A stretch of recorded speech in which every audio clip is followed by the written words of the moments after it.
சரி. கிறிஸ்து இயேசுவுக்குள் அன்பு அழைக்கப்பட்ட அன்புக்குரிய சகோதர சகோதரிகள் யாவருக்கும் கிறிஸ்துவுக்குள்ளான அன்பையும் வாழ்த்துதலையும் இந்த நேரத்தில் தெரிவித்துக் கொள்கிறோம். தேவன் நம்முடைய வாழ்நாட்களில் ஒரு நாளை கூட்டி கொடுத்து இந்த நாளிலும் கூட ஒரு மாபெரும் சத்திய வார்த்தைகளை பேசும்படியும் கேட்கும்படியும் நமக்கு கிருபை செய்த நம்முடைய பிதாவாகிய தேவனுக்கும் நம்முடைய ஆண்டவராகிய இயேசு கிறிஸ்துவின் மூலமாக நாம் நன்றிகளையும் ஸ்தோத்திரத்தை நாம் எடுத்துக்கொண்டு இந்த நாளில் இந்த ஒரு பாடத்துக்குள்ள நம்ம கடந்து செல்லலாம். ஸோ நம்ம ஆல்ரெடி நம்ம ஏறக்குறைய ஒரு 3 மணிலேருந்து நம்ம இந்த ஒரு ஆன்டி கிரைஸ்ட் அந்தி கிறிஸ்துன்ற தொடர் பாடம் நம்ம பார்த்துட்டு இருக்கிறோம். ஸோ இப்போ எத்தனாவது பாகம் வந்திருக்கிறோம் அப்படின்னு பார்த்தீங்கன்னா 3வது பாகத்தில் நம்ம கடந்து வந்திருக்கிறோம். ஸோ எத்தனை பாகம் பார்த்து முடிச்சிட்டோம்? 2 பாகம் பார்த்து முடிச்சிட்டோம். இப்போ நம்ம வந்திருக்குது எத்தனாவது பாகம் அப்படின்னு பார்த்தீங்கன்னா 3வது பாகம். அப்படின்னா அந்த 2 பாகத்தில் நிறைய விஷயங்கள் சகோதரன் அப்படின்னு பார்த்தீங்கன்னா சொல்லியிருப்பார். அது நம்ம தெளிவாக புரிஞ்சிருக்கும் நம்ம நினைக்கிறோம். ஸோ அப்படின்னு நமக்கு நல்லா தெரியும், கிறிஸ்துக்கு எதிரானவர் தான் யாருன்னு பார்த்தீங்கன்னா ஆன்டி கிரைஸ்ட். அது மட்டும் இல்லாமல் கிறிஸ்துவ மாதிரி என்ன பண்ணுறதுங்க, ஆக்ட் பண்ணுறது. ஸோ அதுதான் ஆன்டி கிரைஸ்ட் பார்க்குறோம். அப்படின்னா கிறிஸ்துவுக்கு தலை சரீரம் இருக்குது, கரெக்டா? கிறிஸ்துவுக்கு தலை சரீரம் இருக்குது. இப்போ நம்ம யாரை பற்றி பார்த்துட்டு இருக்கிறோம்? அந்தி கிறிஸ்துவை பற்றி பார்த்துக்கிறோம். அப்போ அந்தி கிறிஸ்துக்கு என்ன இருக்குது? தலை இருக்குது, சரீரம் இருக்குது. அப்படின்னா இப்போ இவ்வளோ நேரம் பார்த்தோம் பார்த்தீங்களா, 2 பாகம். அந்த 2 பாகம் எதை தான் பார்த்தோம் அப்படின்னு பார்த்தீங்கன்னா அந்தி கிறிஸ்துவோட தலையை மட்டும்தான் பார்த்தோம். இன்னும் எதை பார்க்கல, நம்ம சரீரத்தை பற்றி பார்க்கல. ஸோ அப்போ நம்ம அந்தி கிறிஸ்துவோட தலையை பார்த்துருக்குறோம். ஸோ இப்போ அதோட சரீரம் எப்படி இருக்க போகுதுன்றதை நம்ம என்ன பண்ண போகிறோம், பார்க்க போகிறோம். ஸோ இதில் என்ன புரிஞ்சுக்கலாம் அப்படின்னு பார்த்தீங்கன்னா நம்ம அந்த ஒரு அந்தி கிறிஸ்து அமைப்புக்குள்ள இருக்கக்கூடிய சகோதரர்களை பற்றி நம்ம தவறு சொல்லலை. பட் அந்த அமைப்பு இருக்கு பார்த்தீங்களா, அந்த அமைப்பு தான் எவ்வளோ பெரிய தவறுன்றதை வசனம் நமக்கு சுட்டி காண்பது தவிர அந்த அமைப்புக்குள்ள இருக்கிற சகோதரர்கள் சத்தியத்துக்கு வரணும்னு தான் நம்முடைய வாஞ்சியா இருக்குது. நம்ம என்ன பண்ணணும் பார்த்தீங்கன்னா தெளிவாக புரிஞ்சுக்கிறோம். ஸோ அப்படின்னா இப்போ நம்ம தலையே பார்த்துட்டோம். பட் தலையோட சேர்ந்த அந்த சரீரத்தை என்ன பண்ணணும் பார்க்கறதுக்கு முன்னாடி இப்போ அந்தி கிறிஸ்து அமைப்பில் யார் தலையை நம்ம பார்த்துருக்கிறோம்? போப்பு மார்க்கம், அதாவது ஒட்டுமொத்த ரோமன் கத்தோலிக் சிஸ்டம். அதில் மிகப்பெரிய விஷயம் பார்க்கணும் போப்பு மார்க்கம். அப்படி அந்த போப்பு மார்க்கத்துக்கு பேர்கள் பிரதர் என்ன பண்ணாரு பார்த்தீங்கன்னா நிறைய பேர்கள் கொடுத்தார். ஸோ இப்போ நம்ம என்ன பண்ண போறோம் பார்த்தீங்கன்னா போப்புக்கு என்னென்ன பேர் டைட்டில் வச்சிருக்கிறாங்க அப்படின்னு நம்ம என்ன பண்ணோம்னா லிஸ்ட் பண்ணி பார்க்கலாம். பிரதர் ஒரு 3 பேர் கொடுத்தார், கரெக்டுங்களா? அப்படின்னா இந்த பூமியின் இளவரசர் அந்த மாதிரி பேர் கொடுத்தாரு. ஆனால் இந்த மாதிரி பல பட்ட பெயர்கள் போப்புக்கு வச்சிருக்கிறாங்க. என்னென்ன பெயர்கள் அப்படின்னு பார்த்தீங்கன்னா வாசிங் பிரதர். பிதாக்களின் புனித பிதா, என்னவா? பிதாக்களின் புனித பிதா, பிரதான ஆயர், பிரதான ஆயர், அபிஷேகத்தினால் கிறிஸ்து, யாராமா? அபிஷேகத்தினால் கிறிஸ்து, முற்பிதாக்களின் வரிசையில் ஆபிரகாம், யாராமா? முற்பிதாக்கள் வரிசையில் யாரு? ஆபிரகாம். அடுத்தது ஆசாரியர்களின் மெல்கிசேதேக். ஆசாரியர்கள் யாரை வருங்க? மெல்கிசே. ஆசாரிய முறைமையில யார் தான் முக்கியமான நம்முடைய ஆண்டவர் சொல்லியிருக்காருன்னு பார்த்தீங்கன்னா நம்ம பார்த்துக்கிறோம். அப்போஸ்தலன் பவுல் சொல்லுவார் மெல்கிசேதேக்கை பற்றி. அப்படின்னா இந்த ஆசாரியர்களின் முறைமையில ஆர்டர்ல இவர் யாராமா? போப்பு மெல்கிசேதேக். அதிகாரத்தில் மோசே. அத்தாரிட்டியில் யாராமா அவர்? அப்படின்னா போப்பு யார் மாதிரி அத்தாரிட்டி அப்படின்னு பார்த்தீங்கன்னா மோசைக்கு இருக்கிற அத்தாரிட்டி மாதிரி யாருக்கு இருக்கு? இது யாருக்கு மட்டும் தான் இருக்கு? போப்புக்கு மட்டும் தான் இருக்கு. ஸோ இது மட்டும் இல்லை, இதோட முடிஞ்ச டைட்டில் பார்த்தா இல்லை. அடுத்தது நியாயஸ்தலத்தில் சாமுவேல். நியாயஸ்தலத்தில் கம்பேர் பண்ணா யார் மாதிரி? சாமுவேல் மாதிரி. அடுத்தது அப்போஸ்தலர்களின் வம்சம் வல்லமையில் பேதுருவும். அப்போஸ்தல வம்சத்துல வல்லமையில் யார் இவரு? நம்ம இந்த போப்பை நியமிச்சதோட ரீசன் வந்து பாத்தீங்கன்னா இந்த போப்புக்கெல்லாம் முதல் போப்பு யாருன்னு வச்சுட்டாங்க தெரியுங்களா? யார் சொல்லிட்டாங்க? இந்த போப்புக்கெல்லாம் முதல் போப்புன்னு யாரை வச்சுட்டாங்க பார்த்தீங்கன்னா அப்போஸ்தலன் பேதுருவை வச்சுட்டாங்க. ஏன் தெரியுங்களா? ரோமன் கேத்தலிக்கனுடைய சர்ச், அந்த நம்ம வேட்டிக்கன் பார்த்தோம் இல்லைங்களா, அது யாருடைய கல்லறை மேலே கட்டப்பட்டது? பேதுருடைய கல்லறை மேலே கட்டப்பட்டது. ஆக்சுவலாக நம்ம பார்த்துருக்கோம் கிறிஸ்துவின் சபை என்ற பாடத்தில் எப்போ பேதுரு சாவார்னு பார்த்தாங்க, செத்த உடனே என்ன பண்ணிட்டாங்க, அவர் மேலே அவரை அஸ்திபாரமா போட்டு கட்டிட்டாங்க. அப்படி கட்டப்பட்டது ரோமன் கேத்தலிக் சர்ச் சிஸ்டம். அதனால அவர் அஸ்திபாரம் போட்டதுனால போப்புக்கெல்லாம் முதல் போப்பு யாருன்னு பார்த்தீங்கன்னா அப்போஸ்தலன் பேதுருன்னு சொல்லி இவங்களுக்கு ஒரு இது தேவை இல்லைங்களா, ஒரு ராங்கான ஒரு அமைப்பை உருவாக்குறதுக்கு யாரை யூஸ் பண்ணிக்கிட்டான்னு பார்த்தீங்கன்னா அப்போஸ்தலன் பேதுரு யூஸ் பண்ணிட்டாங்க. அடுத்தது பரலோக ராஜ்யத்தின் திறவுகோல் உடையவர். யாராமா இவர்? பரலோக ராஜ்யத்தின் திறவுகோல் யாரு கையில் தான் இருக்கு? அவர் கையில் தான் இருக்கு. அடுத்தது கிறிஸ்துவின் பிரதிநிதி, விகார் ஆஃப் கிரைஸ்ட், கிறிஸ்துவின் பிரதிநிதி. அடுத்தது ஆத்துமாக்களின் வைத்தியர். ஆத்துமாக்கள் வைத்தியர் அப்படின்னா ஆத்துமான நாம் பார்த்துருக்கிறோம். ஆத்துமாக்களுக்கு இவர் என்னவா இருக்கிறோமா? வைத்தியர். அடுத்தது தவறாமையுள்ள போப். தவறாமையுள்ள போப். போப் என்ன பண்ணவே மாட்டாராமா? தவறே செய்ய மாட்டாராமா, தவறாமை உள்ள போப். இந்த மாதிரி யாருக்கு பட்டம் வச்சிருக்கிறாங்க? இதெல்லாம் கேட்கறதுக்கு எப்படி இருக்குங்க நமக்கு? யோசிச்சு பாருங்க. இது மாதிரி நம்ம பார்த்துருக்கோம் அதுக்கு முன்னாடி. இதெல்லாம் தெரியாமல் வச்சுருந்துருப்பாங்க. ஏன்னா இது தெரிஞ்சிருந்தாலுமே நம்ம எப்படி தெரிஞ்சிருக்க மாட்டோம்னு பார்த்தீங்கன்னா, சத்தியத்தோடு பார்க்கும் போது தான் இதனுடைய தவறுகள் நமக்கு சுட்டி காமிக்கப்படுது தவிர, பட் அதுக்குள்ளே இருக்கும்போது நமக்கு என்ன தெரியல. அப்படின்னா இந்த மாதிரி ஒரு பட்ட பெயர்களை வச்சு தான் யாருன்னு பார்த்தீங்கன்னா போப்பு. யாருன்னு பார்த்தீங்கன்னா இவர் தான் யார்? அந்தி கிறிஸ்தனுடைய தலைன்றதால இவ்வளோ பட்ட பேர் அவருக்கு. ஸோ அப்படின்னா இப்போ இந்த மாதிரி ஒரு கண்டிஷனுக்கு போப்பு மார்க்கம் வந்ததுக்கு பிரதர் போன பாடத்தில் எடுத்துட்டு பாருங்க. இந்த போப்பு மார்க்கம் இந்த கண்டிஷனுக்கு அதிகாரத்துக்கு வரதுக்கு முக்கியமான காரணமே இவங்க ரோமன் கவர்மெண்ட்டோட அலையன்ஸ் போட்டு ஒரு கட்டத்தில் ரோமன் கவர்மெண்ட்டே என்ன பண்ணிட்டாங்க, தூக்கி சாப்பிட்டு அந்த ஒரு கவர்மெண்ட்டை யார் கண்ட்ரோல் எடுத்துக்கினாங்க பார்க்குறோம். அப்படின்னா இதை நம்ம பார்த்தோம் இல்லைங்களா? வெளிப்படத்தில் 12ஆம் அதிகாரத்தில் ஒரு ஸ்திரீ எப்படி இருக்கிறாங்க?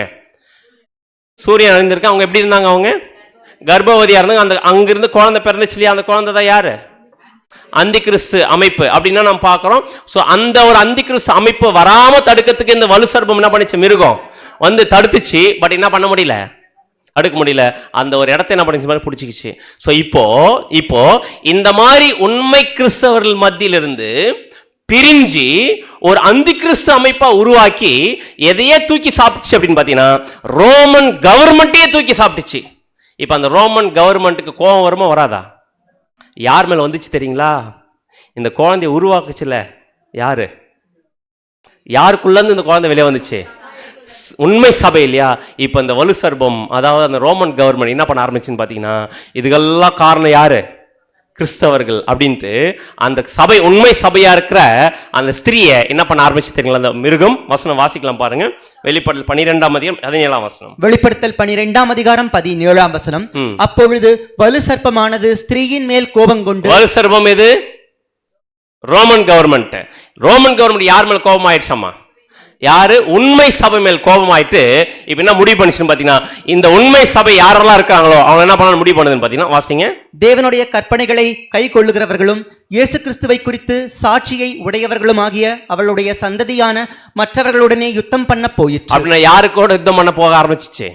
அப்படின்னு உண்மையான தேவனுடைய பிள்ளைகளை ஒடுக்கிறதுக்கு அழிக்கிறதுன்னு போக ஆரம்பிச்சு. அப்படின்னா இதை நம்ம பார்த்துருக்குறோம். என்ன ஆயிடுச்சுன்னு பார்த்தீங்கன்னா ஒரு கட்டத்தில் இந்த போப்பு மார்க்கத்தினுடைய அமைப்பு நம்ம பார்த்தோம். ஜஸ்டினியன் ராஜா 539 வருஷம் வந்து நம்ம மிகப்பெரிய ஒரு அந்தஸ்தனை பண்ணுற மாதிரி போப்பு கொடுத்துட்டாரு.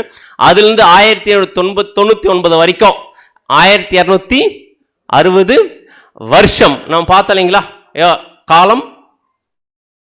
காலங்கள் அரை காலம், புரியுதுங்களா? அப்படின்னா எத்தனை வருஷம்? 3.5 வருஷம். ஸோ 1260 வருஷம் சபை எங்க ஓடி போயிடுச்சு? எங்க போயிட்டாங்க? வனாந்தரத்துக்கு போயிட்டாங்க. அப்படி வனாந்தரத்துக்கு போன அந்த டைம் பீங்கில் என்ன ஆச்சுன்னு பார்த்தீங்கன்னா மிகப்பெரிய ஒரு கஷ்டத்துக்குள்ளே போகும்போது ஆனால் தேவன் என்ன பண்ணாருங்க? அந்த சபைக்கு ஒரு மிகப்பெரிய ஒரு போஷாக்கு என்ன பண்ணாரு கொடுத்தாரு நம்ம பார்க்குறோம். அப்படியே இந்த ஒரு வலு சர்ப்பம், அதாவது ரோமன் கவர்மெண்ட்டு உண்மை சபையை துன்புறுத்தக்கூடிய ஒரு காலப்போதே போச்சு. இப்போ அடுத்து எதுக்குள்ளே போகிறார் அப்படின்னு பார்த்தீங்கன்னா வசனம் வாசிக்கலாம். வெளிப்படுத்தல் 13ஆம் அதிகாரம் 1ஆம் வசனம். வெளிப்படுத்தல் 13ஆம் அதிகாரம் 1ஆம் வசனம். பின்பு நான் கடற்கரை மணலின் மேல் நின்றேன். அப்பொழுது சமுத்திரத்திலிருந்து ஒரு மிருகம் எழும்பி வர கண்டேன். இப்போ அடுத்து என்ன வருதுங்க? அடுத்து இன்னொரு மிருகம் வருது. நீங்க பார்த்துருப்பீங்க காலையில், சாரி இந்த மீட்டிங் ஃபர்ஸ்ட் பார்ட்லேருந்தே ஏகப்பட்ட மிருகம் வந்திருக்கும்.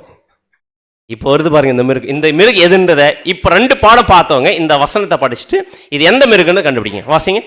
அதற்கு 7 தலைகளும் 7 தலை 10 கொம்புகளும் இருந்தன. 10 கொம்புகள் இருந்தன. அதன் கொம்புகளின் மேல் 10 முடிகளும் அதன் தலைகளின் மேல் தூஷணமான நாமம். கொம்புகள் 10 முடிகளும் இந்த முடியை பத்தி பேசல. எது அப்படின்னு பாத்தீங்கன்னா அது தலையில் என்ன இருக்கு? கிரீடம் இருக்கு. அப்படின்னா இந்த மிருகம் எந்த மிருகத்தை அடையாளப்படுத்துது? இந்த மிருகம் யாரை அடையாளப்படுத்துன்னு கேட்கிறேன். வலு சர்ப்பம் ரோமன் கவர்மெண்ட். இந்த மிருகம் மறுபடியும் படிங்க. பின்பு நான் கடற்கரை மணலின் மேல் நின்றேன். அப்பொழுது சமுத்திரத்திலிருந்து ஒரு மிருகம் எழும்பி வர. எங்கிருந்து வருது? சமுத்திரத்திலிருந்து எழும்பி வருது. அதற்கு 7 தலைகளும் 7 தலை 10 கொம்புகளும் இருந்தன. அதன் கொம்புகளின் மேல் 10 முடிகளும் அதன் தலைகளின் மேல் தூஷணமான நாமமும். அப்படின்னா இந்த மிருகம் 7 தலை 10 கொம்புள்ள மிருகம் எதை அடையாளப்படுத்துது பாத்தீங்கன்னா புனித ரோம பேரரசு, அதாவது போப்பு மார்க்கத்து கண்ட்ரோல் இருக்கக்கூடிய புனித ரோம பேரரசு. ஆனா வலு சர்பம் வெறும் ரோமன் கவர்மெண்ட். ஆனா இந்த மிருகம் ரோமன் கவர்மெண்ட் தன் கட்டுப்பாட்டில் வச்சிருந்த புனித ரோம பேரரசு. புரியுதுங்களா? அப்படின்னா இந்த வலு சர்பம் எதுனா மிகப்பெரிய போப்பு மார்க்கம் நான் பார்க்கிறோம், அந்தி கிறிஸ்து அமைப்பும் பார்க்கிறோம். அப்படின்னா இந்த ஒரு அந்தி கிறிஸ்து அமைப்பு ரோமன் கவர்மெண்ட் என்ன பண்ணிச்சு, தன் கண்ட்ரோல் எடுத்துட்டு என்ன பேர் மாத்திட்டான்னு பார்த்தீங்கன்னா, இதுக்கப்புறம் ரோமன் கவர்மெண்ட் இல்ல, புனித ரோம பேரரசா பேர் என்ன பண்றாங்க மாத்திட்டாங்க. அது மாத்தது மட்டும் இல்லாம இந்த வலு சர்பம் இருக்கு பாத்தீங்களா, இந்த மிருகத்துல எதெல்லாம் சேர்ந்து இருக்கு அப்படின்னு பாத்தீங்கன்னா, ஆக்சுவலா ஒரு நிமிஷம் வசனம் வாசிக்கலாம். வெளிப்படுத்தல் 13:2 2ஆம் வசனம், நான் கண்ட மிருகம் சிறுத்தையை போல் இருந்தது. அந்த மிருகம் எப்படி இருந்துச்சாமா? சிறுத்தை மாறிச்சு. அடுத்தது, அதன் கால்கள் கரடியின் கால்களை போல. கால் எப்படி இருந்துச்சாமா? கரடியின் கால் மாறிச்சு. அடுத்தது, அதன் வாய் சிங்கத்தின் வாயை போல. வாய் எப்படி இருந்துச்சாமா? சிங்கத்தின் வாய் இருந்துச்சாமா. அடுத்தது, வலு சர்ப்பமானது தன் பலத்தையும் தன் சிங்காசனத்தையும் மிகுந்த அதிகாரத்தையும் அதற்கு கொடுத்தது. நல்லா கவனிங்க. இந்த மிருகம் பார்க்கறது எப்படி இருக்கு? சிறுத்தை மாதிரி இருக்கு. அது கால் எப்படி இருக்கு? கரடி மாதிரி இருக்கு. அடுத்து வாய் எப்படி இருக்கு? சிங்கம் மாதிரி இருக்கு. இந்த ஒரு கலவையில் இருக்கு இல்லையா, இத பார்க்கும்போது எது ஞாபகத்துக்கு வருது?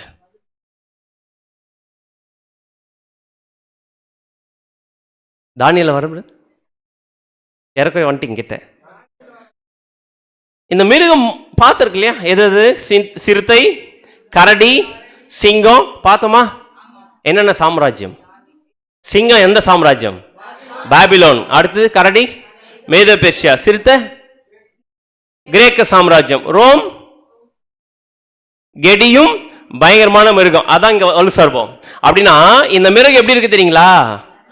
எல்லாமே சேர்ந்த ஒரு கலவை எப்படி இருக்குமோ அந்த மாதிரி எது இருக்குன்னு பாத்தீங்கன்னா இந்த புனித ரோம பேர். அப்படின்னா இந்த 4 சாம்ராஜ்யத்தினுடைய எல்லா விதமான கேரக்டரும் எதுல ஒண்ணுத்துல இருக்கு?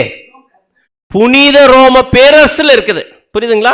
அப்படின்னா புனித ரோம, போப்பு மார்க்கத்து கண்ட்ரோல் இருக்க அந்த சாம்ராஜ்யம் எல்லாம் புறஜாதி சாம்ராஜ்யத்தில் இருக்கிற கேரக்டரை எது வச்சிருக்குது? ஒன்னே வச்சிருக்குது. எப்படி இருக்கும் அந்த சாம்ராஜ்யம்? அதுவே மிருகம். அந்த மிருகங்கள்லாம் ஒன்று சேர்ந்தா எவ்வளவு மோசமா இருக்குமோ அந்த மாதிரி ஒரு மோசமான சாம்ராஜ்யம் எது மாறிச்சுன்னு பார்த்தீங்கன்னா புனித ரோம பேரரசு மாறிச்சு. இப்போ அந்த வலு சர்பம் பார்த்தீங்கன்னா, வலு சர்பம் எது? Roman government. இப்போ என்ன பண்ணுதுன்னா, அந்த ரோமன் கவர்மெண்ட் இந்த ஒரு போப்பு மார்க்கத்து கண்ட்ரோல் வந்து இந்த ஒரு புனித ரோம பேரரசு அவங்க கண்ட்ரோல் வந்தோடனே இந்த ரோமன் கவர்மெண்ட் என்ன பண்ண முடியல, நிக்க முடியல. என்ன பண்ணிச்சாமா? அதுக்கு வாசிங்க அப்படியே. வலு சர்ப்பமானது தன் பலத்தையும் தன் சிங்காசனத்தையும் மிகுந்த அதிகாரத்தையும் அதற்கு கொடுத்தது. எது கொடுத்துச்சாமா? வலு சர்பத்தினால, ரோமன் கவர்மெண்ட்னால இதுக்கு ஆப்போசிட்டா நிக்க முடியல. என்ன பண்ணிச்சு தெரியுங்களா? ஒரு கட்டத்தில் இந்த வலு சர்பம் தன்னுடைய பலத்தை, தன்னுடைய சிங்காசனத்தை, தன்னுடைய அதிகாரத்தை யாரு கொடுத்துச்சு? இந்த மிக்சிங் இருக்கு பாத்தீங்களா, போப்பு மார்க்கத்தினுடைய கண்ட்ரோல் இருந்த புனித ரோம பேரரசுக்கு எல்லாத்தையும் கொடுத்துச்சு. எப்படி கொடுத்துச்சுன்னு பார்த்தீங்கன்னா, என்ன பண்ண முடியல அந்த வலு சர்பத்தினால இதை மேற்கொள்ள முடியல. ஸோ இதை கண்டுபிடிக்கிறதுக்கு எங்க வசனம் வாசிக்கலாம் பார்த்தீங்கன்னா, வெளிப்படுத்தல் 12:7. வெளிப்படுத்தல் 12:7. வானத்திலே யுத்தம் உண்டாயிற்று, மிகாயேலும் அவனை சேர்ந்த தூதர்களும் வலு சர்ப்பத்தோட யுத்தம் பண்ணினார்கள். நல்லா கவனிங்க. வானத்தில் யுத்தம் நடக்குது. அந்த யுத்தத்தில் யார் யார் ஃபைட் பண்றாங்க? மிகாயேலும் அவனை சேர்ந்த தூதர்களும் யாரோட சண்டை போடுறாங்க? வலு சர்ப்பத்தோட சண்டை போடுறாங்க. வலு சர்ப்பமும் அதை சேர்ந்த தூதரும் யுத்தம் பண்ணியும் ஜெயம் கொள்ளவில்லை. யார் தோத்துட்டாங்க? வலு சர்ப்பம் தோத்துருச்சு. கரெக்டா? அப்படின்னா இங்க வலு சர்ப்பம் யாரை அடையாளப்படுத்துது? Roman government அடையாளப்படுத்துது. இங்க மிகாயேல் யாரை அடையாளப்படுத்துது அப்படின்னு நம்ம நினைச்சிருப்போம். ஆக்சுவலி இங்க வரக்கூடிய மிகாயேல் இயேசு கிறிஸ்து இல்ல. ஏன்னா மிகாயேலை போன்றவர் யாருன்னு பார்த்தீங்கன்னா அந்தி கிறிஸ்து. ஆக்சுவலா மிகாயேல் நம்முடைய ஆண்டவராக இயேசு கிறிஸ்து பேர் தான். ஆனா இங்க வர்ற மிகாயேல் நம்முடைய ஆண்டவராக இயேசு கிறிஸ்துல நம்முடைய ஆண்டவராக இயேசுக்கு வேஷத்தை தரித்து இருக்கக்கூடிய அந்தி கிறிஸ்து என்கிற மிகாயேல் இங்க வராங்க. இவங்க யாரோட ஃபைட் பண்ணுகிறாங்க? அதுதான் நம்ம முன்னாடி பார்த்தோம். வலு சர்ப்பம் யார் மேல கோபம் ஆயிடுச்சு? ஸ்திரீ மேல கோபம் ஆயிடுச்சு. ஏன்னா அந்த உண்மையான கிறிஸ்தவர்ல இருந்து வெளியே வந்த அந்த போப்பு மார்க்கம் என்ன பண்ணிச்சுன்னு பாத்தீங்கன்னா எதனுடைய ஆட்சியை புரிஞ்சுக்கிச்சு? ரோம பேரரசுடைய ஆட்சி புரிஞ்சு இப்போ ஃபைட் பண்ண ஆரம்பிக்குது. எதோட அப்படின்னு பார்த்தீங்கன்னா, எதோட மிகாயல் யாருன்னு பார்த்தீங்கன்னா அந்தி கிறிஸ்து அமைப்போட ரோமன் கவர்மெண்ட் ஃபைட் பண்ணுது. என்ன பண்ண முடியல, ஜெயிக்க முடியல. என்ன பண்ணிச்சு பார்த்தீங்கன்னா தோத்துடுச்சு. தோத்த உடனே அந்த அந்த சாம்ராஜ்யத்துக்கு தான் என்ன பேர் வச்சிட்டாங்க பார்த்தீங்கன்னா புனித ரோம பேரரசு. நம்ம இங்கே எந்த மிகாயில் இல்லை அப்படின்னு பார்த்தீங்கன்னா ஒரிஜினல் மிகாயில் இல்லை, இந்த மிகாயில் டூப்ளிகேட் மிகாயில். அதான் நம்ம இந்த சப்ஜெக்டே நம்ம யாரை பார்த்து பார்த்தீங்கன்னா உண்மையான கிறிஸ்துவ பற்றி பார்க்கல, டூப்ளிகேட் கிறிஸ்துவ பற்றி பார்த்துட்டு இருக்கிறோம். கரெக்டா? அப்படின்னா இங்க மேற்கொண்டுச்சா இப்போ நான் வந்துச்சு, அதுக்கு என்ன கிடைச்சிச்சு அப்படின்னு பார்த்தீங்கன்னா வலுசர்மானு தன் பலத்தனை பண்ணிடுச்சு, கொடுத்துச்சு. அதோடு முடியல, அடுத்து என்ன பண்ணிச்சுன்னு பார்த்தீங்கன்னா அதுக்கு சிங்காசனத்தையும் அதிகாரத்தையும் கொடுச்சு. இந்த டைம்ல என்ன ஆயிடுச்சுன்னு பார்த்தீங்கன்னா புனித ரோம பேரரசா மாறத்துக்கு முக்கியமான காரணமே என்ன ஆயிடுச்சு அப்படின்னு பார்த்தீங்கன்னா இந்த ஒரு மிகாயல் ஜெயிச்சதுனால, அதாவது அந்தி கிறிஸ்து இந்த சிவில் கவர்மெண்ட் ரோமன் கவர்மெண்ட்டை ஜெயிச்சதுனால ஒரு கட்டத்தில் ஆயிடுச்சுன்னு பார்த்தீங்கன்னா அவங்களுடைய வல்லமை குறைய ஆரம்பிச்சு. ஆனால் ஒரு கட்டத்தில் யாருங்க இவர் கான்ஸ்டன்டைன் ராஜா வந்து என்ன பண்ணிட்டாருன்னு பார்த்தீங்கன்னா இந்த ஒரு அதிகாரத்தை யார் கொடுக்க ஆரம்பிச்சிட்டாருன்னு பார்த்தீங்கன்னா ஒரு போப் மார்க்கத்துக்கு அதிகாரம் கொடுக்க ஆரம்பிச்சிட்டார். அதுக்கப்புறம் எந்த கண்டிஷன் ஆயிடுச்சு சரிங்களா, அதாவது AD 800 சார்லிமெங்கல் அப்படின்னு கூடிய ஒரு ராஜா என்ன பண்ணுறாரு பார்த்தீங்கன்னா போப்பு கிட்ட அவர் ராஜா எல்லாம் அதிகாரம் இருக்குல்ல, ஆனால் என்ன பண்ணுறாரு தெரியுங்களா, அந்த ராஜா சிங்காசனில் அவர் தலையில் கிரீடை வைக்கிறதுக்கு யார்கிட்ட கொடுத்துட்டாருன்னு பார்த்தீங்கன்னா எடுத்துகிட்டு போய் போப்புக்கிட்ட கொடுத்துட்டு நீங்கள் என்ன பண்ணுங்க மேலே கிரீடுங்க, என்னை விட யார் தான் பெரியவங்க, நீங்க தான் பெரியவங்க, உங்களுக்கு கீழதான் நாங்க அப்படின்னு மிகப்பெரிய ஒரு சிங்காசனத்தை அதிகாரத்தையும் யாருக்கிட்ட போயிடுச்சு அப்படின்னு பார்த்தீங்கன்னா போப்பு மார்க்கத்து போயிடுச்சு. அப்படின்னு இந்த மிருகம் யாரை அடையாளப்படுத்துது, புனித ரோம பேரரசு. கரெக்டா? புனித ரோம பேரரசு. இந்த 7 தலை 10 கொம்பு இருக்கிற இந்த மிருகம் என்ன ஆச்சுன்னு பார்த்தீங்கன்னா ஒரு மிகப்பெரிய அடி விழுந்துச்சாமா. எதுக்கு அப்படின்னு பார்த்தீங்கன்னா இந்த ஒட்டுமொத்த மிருகத்துக்குள்ள அந்த 7 தலையில் ஒரு தலைக்கு. வசனம் வாசிக்கலாம் பாருங்க, வெளிப்படுத்தல் 13ஆம் அதிகாரம் 3ஆம் வசனம். வெளிப்படுத்தல் 13ஆம் அதிகாரம் 3ஆம் வசனம். அதன் தலைகளில் ஒன்று சாவுக்கு ஏதுவாய் காயப்பட்டிருக்க கண்டேன். அந்த தலைகள்ல ஒண்ணுக்கு என்ன வந்துச்சுன்னு பார்த்தீங்கன்னா சாவுக்கு ஏதுமான ஒரு காயம் என்ன பண்ணிச்சு, ஏதோ மிகப்பெரிய அடி வாங்கியிருக்கு. என்ன கண்டிஷன் போயிருக்காது, சாகர கண்டிஷன் போயிருக்கு. ஆனாலும் சாவுக்கு ஏதுவான அந்த காயம் சுஸ்தமாக்கப்பட்டது. பூமியில் உள்ள யாவரும் ஆச்சரியத்தோட அந்த மிருகத்தை பின்பற்ற. அப்படின்னா அந்த 7 தலை பிரதர் போன சப்ஜெக்ட்ல சொல்லியிருப்பார், அந்த 7 தலை எதை அடையாளப்படுத்துது, ரோமன் கவர்மெண்ட்ல இருந்த 7 ராஜ்யங்கள் நம்ம பார்க்கிறோம். அதுல 7 தலையில ஒரு தலை எப்படியே எந்த கண்டிஷன் ஆயிடுச்சாமா, சாவுக்கு எதனா ஒரு கண்டிஷன், அப்படின்னா மிகப்பெரிய ஒரு அடி வாங்கியிருக்கு ஒரு தலை. அப்படின்னா இப்போ அந்த 7 தலையினோட லிஸ்ட் போன பாடத்திலே அவர் பார்த்துருப்போம். அப்படின்னா ஃபர்ஸ்ட் நம்ம பார்த்துருக்கோம் 314 395 வரைக்கும் இம்பீரியல் ரோம், அதான் முதலாவது தலை. இந்த மாதிரி 7 தலை இருக்கு இல்லையா, இந்த 7 தலையில எந்த தலை மிகப்பெரிய ஒரு அடி வாங்கிச்சு, சாவுக்கு எதனா அடி வாங்கிச்சு, கரெக்டா கண்டுபிடிங்க. எத்தனாவது தலை? 6 இல்லை, 7 இல்லை. போன பாடத்தில் பிரதர் முடிக்கும் போதே ஒரு இதோட டியூரேஷன் ஒரு டைம் கால்குலேஷனோட முடிச்சார். அப்படின்னா எந்த தலைன்னு பார்த்தீங்கன்னா வெரி குட், எந்த தலைன்னு பார்த்தீங்கன்னா 5வது தலை. அது எந்த வருஷம், கிபி 539 1799 வரைக்கும் இருக்கக்கூடிய அந்த டைம்ல இருந்த போப் கண்ட்ரோல் இருந்த அந்த டைம்ல என்ன பார்த்தீங்கன்னா அந்த தலைக்கு மிகப்பெரிய அடி வந்துச்சு. யார் மூலமா? பிரெஞ்சு புரட்சி. யாருன்னு பார்த்தீங்கன்னா நெப்போலியன் போனபார்ட் வந்து என்ன பண்ணுறாரு பார்த்தீங்கன்னா போப்பு என்ன பண்ணுறாருன்னா அரெஸ்ட் பண்ணிட்டார். ஆக்சுவலாக இது இல்லை அடி, இதுக்கு முன்னாடியே விழுந்துச்சு அடி. அதுக்கு அந்த 5வது தலைக்கு இவருக்கு முன்னாடி அடி கொடுத்துட்டார். அந்த அடியினுடைய விளைவு தான், ஒருத்தர் வந்து அடிச்ச அடியினுடைய விளைவு தான் அந்த தலை மிகப்பெரிய ஒரு கண்டிஷன், ஒஸ்டான கண்டிஷன் பார்த்தீங்கன்னா சாவுக்கு ஏதோ அடி வந்துச்சு. சாதாரண அடி இல்லை.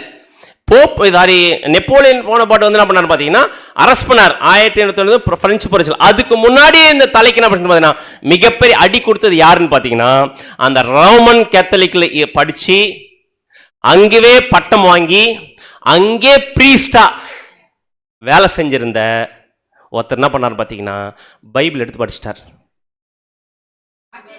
Very good. யாருன்னு பார்த்தீங்கன்னா அவர் தான் மார்ட்டின் லூத்தர். சாதாரண அடி கொடுக்கல. அவர் என்ன பண்ணார் பார்த்தீங்கன்னா, அவர் மிகப்பெரிய ஒரு ப்ரீஸ்டாக இருந்தார். ஆனால் ரோமன் கேத்தலிக்கில் மிகப்பெரிய ப்ரீஸ்டாக இருந்த அவர், மிகப்பெரிய அந்தஸ்தில் போதகராக இருந்த அவர் என்ன பண்ணிட்டார் பார்த்தீங்கன்னா, அது வரைக்கும் யார் தான் பைபிள் படிப்பா? யார் மட்டும் தான் படிக்கணும் பைபிள்? அப்போ யார் கையில் மட்டும் தான் இருக்கும் பைபிள்? போப் கையில் தான் இருக்கும் பைபிள். அதுவும் லத்தீன் மொழியில் தான் இருக்கும், வேற மொழியில இருக்காது. ஆனால் இவர் என்ன பண்ணிட்டாரு பார்த்தீங்கன்னா, பைபிள் எடுத்து படிச்சு முடிச்சோடனே கண்டுபிடிச்சிட்டாரு, போப்பு பண்றதெல்லாம் தப்புன்னு கண்டுபிடிச்சிட்டு என்ன பண்ணல தெரியுங்களா? ஐயோ நம்ம என்னவா இருக்கிறோம், ஒரு ப்ரீஸ்டாக இருக்கிறோமே, நம்ம இதுக்கு ஆப்போசிட் பண்ண நமக்கெல்லாம் ஃபேவரெல்லாம் கட் ஆகிடுமே, நம்ம ஒரு ஊழியக்காரராக இருக்கிறோமே, நம்ம இவங்களை ஆப்போசிட் பண்ண நமக்கு எந்த ஒரு பெனிஃபிட் கிடைக்காது அப்படின்னு யோசிச்சாரா? எப்போ இதுதான் சத்தியம் தெரிஞ்சோ அந்த பாயிண்ட்ல என்ன பண்ணாரு பாத்தீங்கன்னா, இம்மிடியட்டா ஹிட்டன்பர்க் சர்ச்ல என்ன பண்ணாரு பாத்தீங்கன்னா, நேரா போயிட்டு 95 குற்றச்சாட்டு, போப்பு மார்க்கம் என்ன தப்பு, தேவனுடைய வசனத்துக்கு விரோதமா பண்ணியிருக்கிறாங்க 95 குற்றச்சாட்டு என்ன பண்ணாரு எழுதி வச்சார். எப்பன்னு பார்த்தீங்கன்னா 1514 வருஷம். எத்தனாவது தலை? 5வது தலை இருக்கும்போது இவர் அடிச்ச அடியில அந்த தலைக்கு விழுந்துச்சு பாருங்க காயம். எந்த அளவுக்கு போயிடுச்சு பார்த்தீங்கன்னா, காயம் சாவர அளவுக்கு போயிடுச்சு அந்த காயம். அப்படின்னா 1514 வருஷம் மார்ட்டின் லூத்தர் சொன்ன மிகப்பெரிய ஒரு சத்தியம், அவன் பண்ண குற்றச்சாட்டை எடுத்து லிஸ்ட் பண்ணி என்ன பண்ணார் பார்த்தீங்கன்னா, இப்பேற்பட்ட போப்பு மார்க்கம் பண்றதெல்லாம் தப்பு, இதுக்கப்புறம் இவங்க கூட நம்ம இருக்கக்கூடாதுன்னு சொல்லிட்டு ப்ரொட்டஸ்ட் பண்ணி வெளியே வந்தவங்க தான் என்னன்னு பார்த்தீங்கன்னா, யாருன்னு பார்த்தீங்கன்னா ப்ராட்டஸ்டன்ட். புரியுதுங்களா? ப்ரொட்டஸ்ட் பண்ணி வெளியே வந்தாங்க யாருன்னு பார்த்தீங்கன்னா ப்ராட்டஸ்டன்ட் அமைப்பு. அதான் நம்ம பார்க்குறோம். அப்படின்னா இவர் என்ன பண்ணார் தெரியுங்களா? 1514 வருஷம் இவர் லிஸ்ட் எழுதும்போதே இவருடைய ரைட்டிங்ஸில் என்ன சொல்லிட்டாருன்னு பார்த்தீங்கன்னா, அந்தி கிறிஸ்து வேற யாரும் இல்லை, போப்பு மார்க்கம் தான் அந்தி கிறிஸ்துன்னு எழுதிட்டார். ஸோ அப்பேற்பட்ட ஒரு அடி மார்ட்டின் லூத்தர் என்ன பண்ணார் பார்த்தீங்கன்னா, போப்பு மார்க்கத்துக்கு கொடுத்துட்டார். ஸோ அதுக்கப்புறம் தான் பின்னாடி நம்ம பார்க்குறோம், நெப்போலியன் போனப்பட்ட வந்து என்ன பண்ண பார்த்தா 1799 அரெஸ்ட் பண்ணுது. ஆனால் இவர் அடித்த அடி அந்த ஒரு தலைக்கு நான் பார்த்தீங்கன்னா மிகப்பெரிய ஒரு காயம் ஏற்பட்டுச்சு. அப்படின்னா இந்த ஒரு டைம் டியூரேஷனில் இந்த போப்பு மார்க்கம் எந்த அளவுக்கு அவங்களுடைய மோசமான விஷயம் இருந்துச்சுன்னு நான் பார்த்துருக்குறோம். வசனம் வாசிக்கலாம், வெளிப்படுத்தல் 13ஆம் அதிகாரம் 5ஆம் வசனம். 5ஆம் வசனம், பெருமையானவைகளையும் தூஷணங்களையும் பேசும் வாய் அதற்கு கொடுக்கப்பட்டது. எப்படிப்பட்ட வாய் இருந்துச்சாமா அதுக்கு? அந்த மிருகத்தில் பெருமையானவைகளும் தூஷணமானவைகளும் பேசும் வாய் அதற்கு கொடுக்கப்பட்டது. இது எங்கேயோ படிச்ச மாதிரி இருக்குதுல்ல? Very good. தானியல்ல என்னதுங்க? 10 கொம்புல ஒரு கொம்பு. அது எந்திரிச்சிக்கும் போதே என்ன பண்ணிச்சு? 3 பேரை விழுத்தளிச்சு. வந்தது மட்டும் இல்லாம 3 பேர் விழுத்தழுந்து இல்லாம அது எப்படிப்பட்ட வாய் இருந்துச்சு? பேசும்போது எப்படிதான் பேசுது பார்த்தீங்களா? நான் யாரு? ஆசாரியர்கள் லிஸ்ட்ல மெல்கிசேதேக். அதே மாதிரி கிறிஸ்துனுடைய பிரதிநிதி, அத்தாரிட்டியில யாரு நானு? அதெல்லாம் எப்படி இருக்குது பார்க்கறதுக்குங்க? பேசுது இல்ல? பேசிச்சா? இருக்குதா இன்னி வரைக்கும்? தூஷணமானவைகளை பேசும் வாய் அதற்கு என்ன பண்ணுச்சு? கொடுக்கப்பட்டுச்சு. அல்லாமலும், அடுத்தது வாசிங்க. அல்லாமலும் 42 மாதம் யுத்தம் பண்ண அதற்கு அதிகாரம் கொடுக்கப்பட்டது. எத்தனை மாசமா? 42 மாசம். 42 மாசம், ஒரு மாசத்துக்கு எத்தனை நாள்? 30. பிப்ளிக்கல 30 நாள். 42 into 30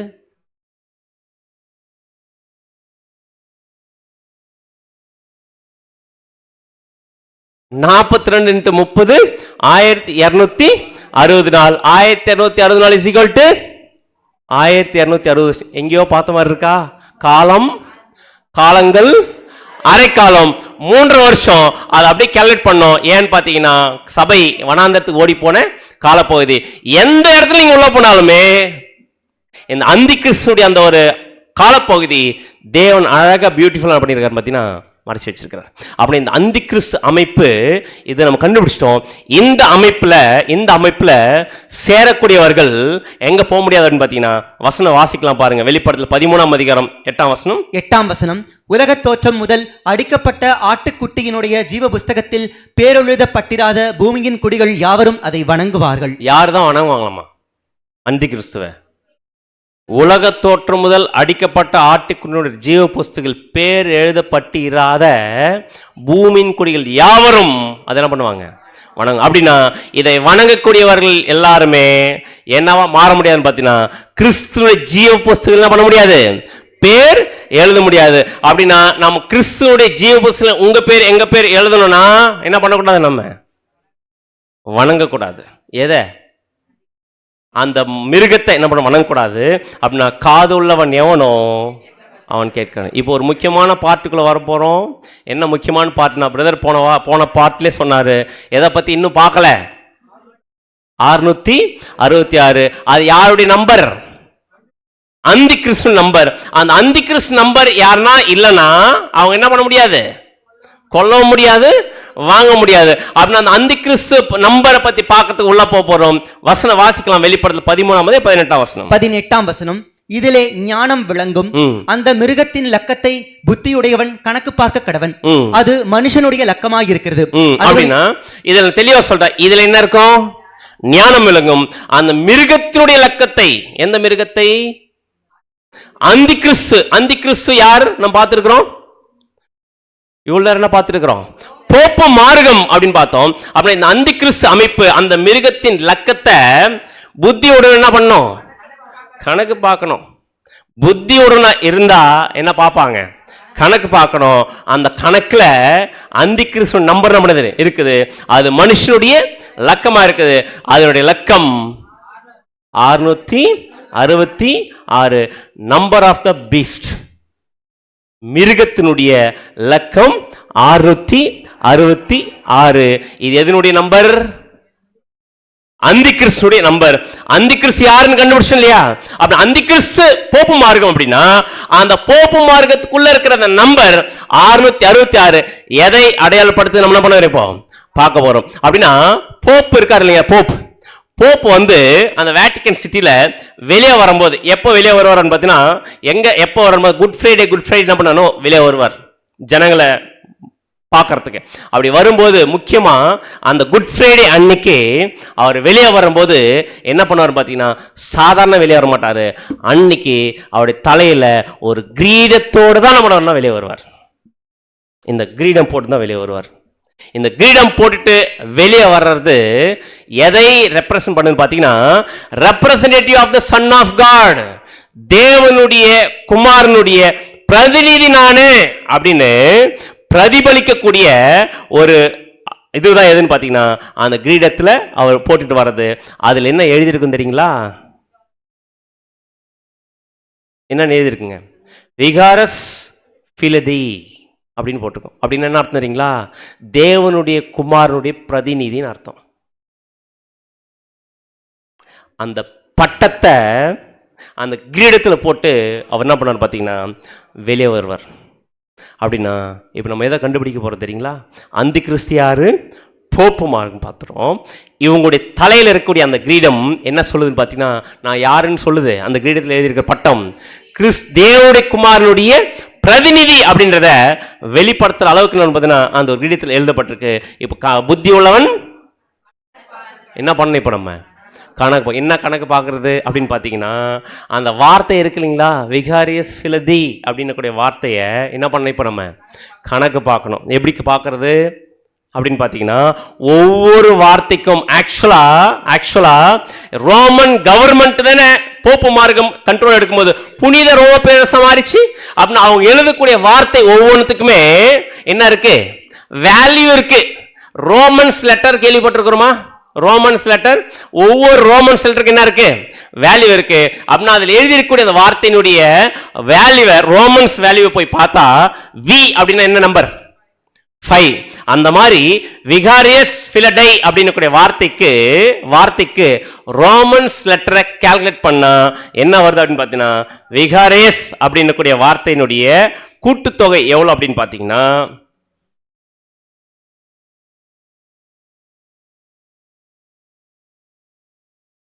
விகாரியஸ் அப்படின்னு கூட்டுத்தொகை எவ்வளோன்னு பார்த்தீங்கன்னா 112. ஃபிலி அப்படின்னு கூட்டுத்தொகை எவ்வளோன்னு பார்த்தீங்கன்னா 53. டை அப்படின்னு கூட்டுத்தொகை எவ்வளோன்னு பார்த்தீங்கன்னா 501. டீனா 500, ஈனா 0, ஐனா 1 எவ்வளோ வருதுங்க?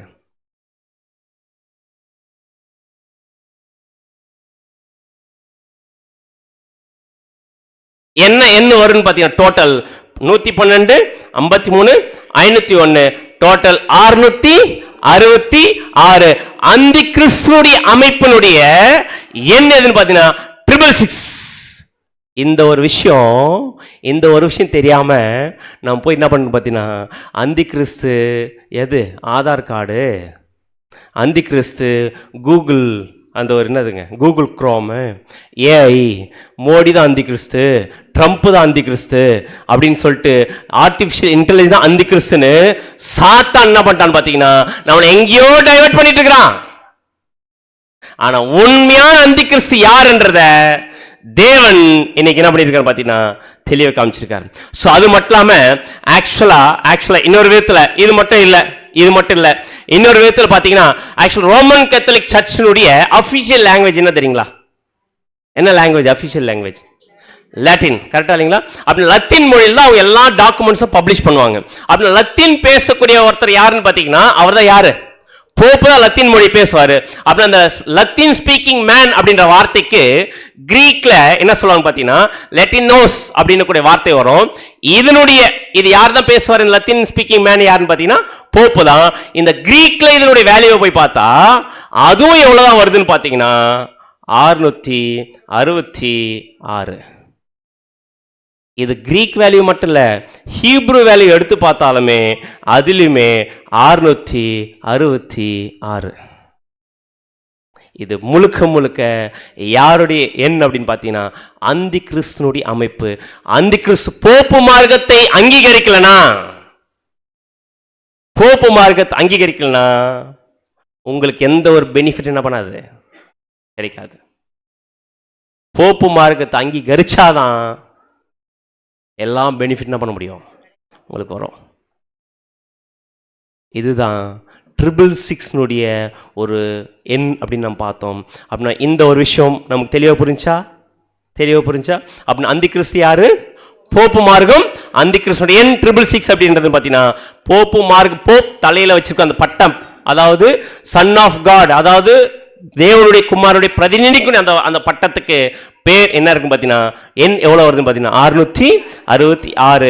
எல்லாமே அழகா யாருக்கு பொருந்ததுன்னு பார்த்தீங்கன்னா அந்த மிருகமும் அவங்களுக்கு பொருந்தது, அந்த சின்ன கொம்பும் அவங்களுக்கு பொருந்தது, அதே நேரத்தில் அவங்க கொடுக்கப்பட்ட அந்த காலப்பகுதியும் அவங்களுக்கு பொருந்தது, அதே நேரத்தில் அவங்க வச்சிருக்கிற அந்த பட்ட பேரு அவங்களுக்கு என்ன பண்ணு பார்த்தீங்கன்னா பொருந்தது.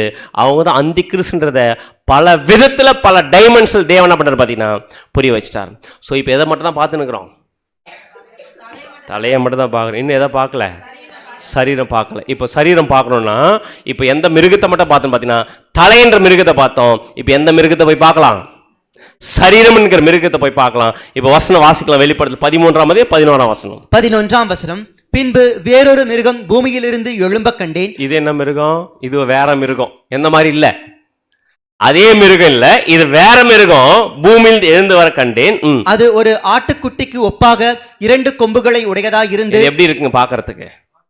ஆனா முன்னாடி இருந்த மிருகம் கரடி பாதி சிறுத்தை பாதி எல்லாமே கலந்த கலவை மாதிரி இருக்கு. ஆனா இது எப்படி இருக்கு பார்க்கறதுக்கு?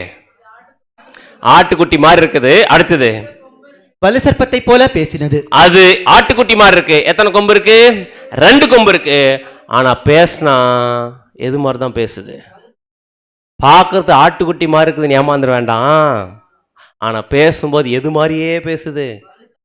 வலு சர்ப்பம் எப்படி பேசுதோ அதே மாதிரி ஒரு பேச்சு எதுக்கு இருக்குன்னு பாத்தீங்கன்னா இந்த மிருகத்துக்கும் இருக்குது. அப்படின்னா அந்த மிருகம், அந்த ஆட்டுக்குட்டி மாதிரி இருக்கிற மிருகம் எத்தனை கொம்பு இருக்கு? 2 கொம்பு இருக்கு. அந்த 2 கொம்பு எதை அடையாளப்படுத்தலாம்? இன்னொரு அந்த ஒரு அந்தி கிறிஸ்துக்கு தலை பார்த்துட்டோம், இப்ப சரீரம் பார்க்கிறோம். அந்த சரீரம் இருக்கக்கூடிய அந்த ஒரு காரிய அந்த அந்தி கிறிஸ்துக்கு எந்த மிருகம் சொல்லுதுன்னு பாத்தீங்கன்னா ஆட்டுக்குட்டி மிருகம். அது எத்தனை கொம்பு இருக்கு? 2 கொம்பு இருக்கு. அந்த 2 கொம்பு வேற எதுவும் இல்லை, இங்கிலாந்து அண்ட் அயர்லாந்து. என்னங்க பிரதர், இங்கிலாந்து அயர்லாண்டா? அப்படின்னா என்னன்னு பார்த்தீங்கன்னா ஆக்சுவலா இது எது மாதிரியே பேசுதாமா? மேல என்னவோ ஆட்டுக்குட்டி மாதிரி இருக்கும், ஆனா பேசுறதால எது மாதிரியே? அப்படின்னா வலு சர்ப்பம் யாரு? ரோம கவர்மெண்ட் அப்படின்னா அதே பவர்ல இதுவும் பேசுது, ஆனா சாதாரணமானது இல்லை. பார்க்கறது எப்படி இருக்கு? ஆட்டுக்குட்டி மாதிரி இருக்கு. அப்படின்னா இந்த ஒரு church of England, church of Ireland சொல்லிட்டு ஒரு அமைப்பு புதுசா உருவாக ஆரம்பிச்சு. சர்ச் ஆஃப் இங்கிலாந்து யார் உருவாக்குனது அப்படின்னு பார்த்தீங்கன்னா கிங் ஹென்றி ஹிட். யாருங்க இவர்? போன பாட்டை கேட்டவங்க கரெக்டாக கண்டுபிடிக்கலாம். யாருங்க இந்த ஹென்றி?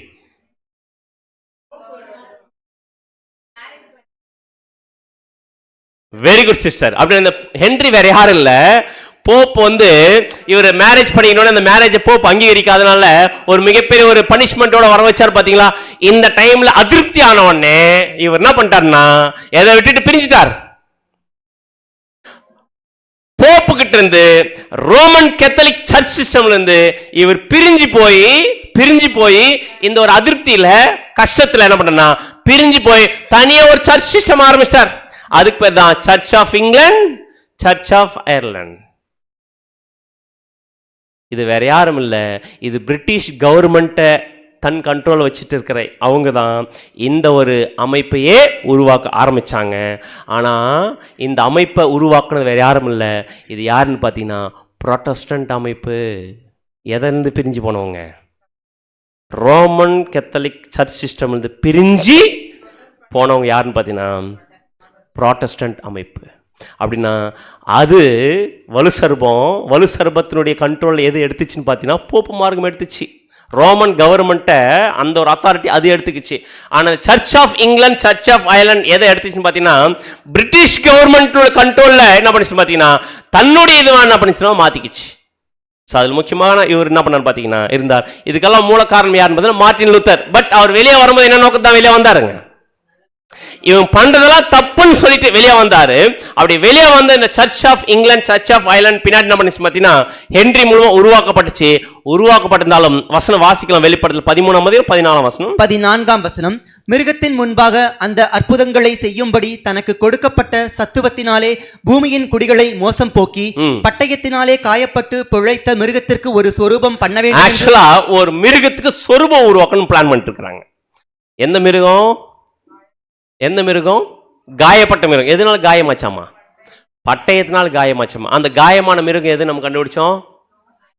5ஆம் தலை பார்க்கிறோம். அந்த போப்பு மார்க்கம் இருக்கக்கூடிய அந்த டைம்ல 5வது தலை சாம்ராஜ்யம் இருக்கக்கூடிய அந்த டைம்ல மிகப்பெரிய அடி வந்துச்சு. பட்டயத்தினால் அடி. பட்டயம் எதை அடையாளப்படுத்தும்? பட்டயம் வசனம். கரெக்ட். அப்படின்னா வசனத்தை வச்சு இவன் பண்ற தப்புன்னு வெட்டு போட்டாரா? யாருங்க? Martin Luther. அதான் பட்டயத்தினால காயப்பட்டு சத்தியத்தின் மூலம் மிகப்பெரிய அடி விழுந்துச்சு. அடி விழுந்ததுனால அந்த மிருகம் என்ன பண்ணிச்சுன்னு பார்த்தீங்கன்னா சாகர கண்டிஷன் போயிடுச்சு. அந்த மிருகத்துக்கு ஒரு சொரூபம் உண்டாக்குன்னு பிளான் பண்ணிட்டாங்க. எந்த மிருகம் அடி வாங்கிச்சு பார்த்தீங்களா? அந்த மிருகத்தை விட்டுட்டு வரல, அந்த மிருகம் மாதிரியே இன்னொரு சொரூபம் என்ன பண்ண ஆரம்பிச்சிட்டாங்க, உருவாக்க ஆரம்பிச்சிட்டாங்க. அப்படியே வசனம் வாசிக்கலாம் பாருங்க. 15ஆம் வசனம். மேலும் அம்மிருகத்தின் சொரூபம் பேசத்தக்கதாகவும் மிருகத்தின் சொரூபத்தை வணங்காத யாவரையும் கொலை செய்யத்தக்கதாகவும் மிருகத்தின் சொரூபத்திற்கு ஆவியை கொடுக்கும்படி அதற்கு சத்துவம் கொடுக்கப்பட்டது. அப்படின்னா அந்த மிருகத்துக்கு, எந்த மிருகத்துக்கு? போப்பு மார்க்கம்ன்ற மிருகத்துக்கு ஒரு சொரூபத்தை ரெடி பண்ண ஆரம்பிக்கிறாங்க. அந்த சொரூபம் என்ன பண்ணுவோமா? பேசத்தக்கதாகவும் மிருகத்தின் சொரூபத்தை வணங்காத யாவரும். ஃபர்ஸ்ட் என்ன வந்துச்சு? மிருகத்தை வணங்காத யாவரும் ஒரு ப்ராப்ளம் உருவாச்சு. இப்ப அடுத்து எது வரும் பார்த்தீங்கன்னா மிருகத்தின் சொரூபத்தை வணங்காத யாவரும் கொலை செய்யத்தக்கதாகும் மிருகத்தின் சொரூபத்துக்கு ஆவியை கொடுக்கும்படி அதற்கு சத்துவம் கொடுக்கப்பட்டுச்சு. அப்படின்னா ஒரு கட்டத்தில் அந்த ஒரு ரோமன் கேத்தலிக் சர்ச் சிஸ்டம் வெளியே வந்த ஹென்றி மார்ட்டின் லூத்தருடைய உண்மையான ஒரு மனசு தான் சத்தியத்தை வச்சு ப்ரொட்டஸ்ட் பண்ணி வெளியே வந்தார். அது மூலமா வெளியே வந்தா யாருன்னு பார்த்தா புராட்டஸ்டன்ட். வெளியே வரும்போது நல்ல எண்ணத்தோட சத்தியத்தை வச்சு எதிர்த்து வந்தவங்க, ஆனா போக போக போக எது மாதிரியே மாறிட்டாங்க, மிருகத்துக்கு மாதிரியே ஒரு சொரூபமா மாறிட்டாங்க. புரியுதுங்களா? மிருக மாதிரியே ஒரு சொரூபமா மாறிட்டாங்க. எது மாதிரி அப்படின்னு பாத்தீங்கன்னா இப்ப இவங்களுக்கு ஒரு அமைப்பை உருவாக்கணும் இல்லையா? எதுக்கு? புரோட்டஸ்டன்ட் அமைப்பு ஒன்று உருவாச்சு பாத்தீங்களா. ஆனா ப்ரொடெஸ்ட் பண்ணி வரும்போது மார்ட்டின் லூதர் நல்ல நோக்கத்துல வந்தார், உண்மையான நோக்கம் தான். ஆனா வந்ததுக்கு அப்புறமா பின்வரும் நாட்கள்ல வரக்கூடியவர்கள் என்ன பண்றான்னு பாத்தீங்கன்னா, அதே ஒரு மிருகத்துக்கு ஒரு சொரூபத்தை உருவாக்குற அளவுக்கு எதை மாத்திட்டான்னு பாத்தீங்கன்னா, உண்மையான தேவனுடைய பிள்ளைகள் ப்ரொடெஸ்ட் பண்ணி வந்தவங்க ஒரு கடத்துல அந்த ஒரு மிருகத்தினுடைய அதே கேரக்டரை அப்படியே எதுக்கு வளர்த்துக்கிறாங்க பாத்தீங்கன்னா, புரோட்டஸ்டன்ட் அமைப்புக்குள்ளே வந்துச்சு. என்ன பண்ண ஆரம்பிச்சாங்க தெரியுங்களா?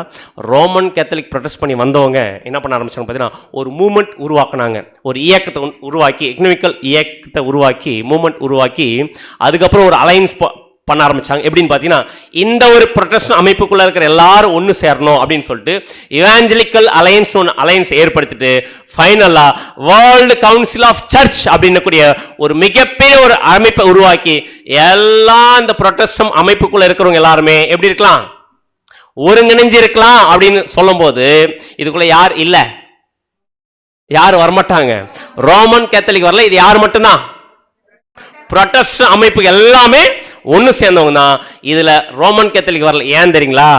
ஏன் தெரியுமா? நீங்கெல்லாம் எனக்கு கீழானவங்க, உங்க கூட நாங்கள் என்ன பண்ண மாட்டோம், சேர மாட்டோம். அவங்க தனியாக நின்ட்டாங்க. ஆனால் இவங்களை என்ன பண்ண ஆரம்பிச்சிட்டாங்க, ஒன்று சேர்ந்தாங்க. ஒன்று சேர்ந்தவங்க சத்தியத்துக்காக ஒன்று சேர்ந்தாங்கன்னா இல்லை, என்ன பண்ணிட்டான்னு பார்த்தீங்கன்னா, அந்த ஒரிஜினல் மிருகம் இருக்கு பார்த்தீங்களா, அந்த மிருகத்துக்கு அப்படியே சொரூபம் மாறிட்டாங்க. இமேஜ் அது அந்த ஒரு மிருகம் என்னென்ன கேரக்டர் இருக்குதோ அந்த கேரக்டர் அப்படியே யாருக்குள்ள உருவாக்கிடுச்சுன்னு பார்த்தீங்கன்னா, இவங்களுக்குள்ள உருவாச்சு. அதான் பார்க்குறோம், மிருகம் சொரூபம். மிருகம் எதுன்னு பார்த்தீங்கன்னா ரோமர்கள், சொரூபமுக்கு யார் அங்க யாருன்னு பார்த்தீங்கன்னா ஆக்சுவலா பிரிட்டன். ஏன்னா அங்க கவர்மெண்ட் எது இருந்துச்சு, மிருகத்துக்கு. ரோமன் கவர்மெண்ட்ல அது தன் கண்ட்ரோல் எடுத்துக்கிச்சு.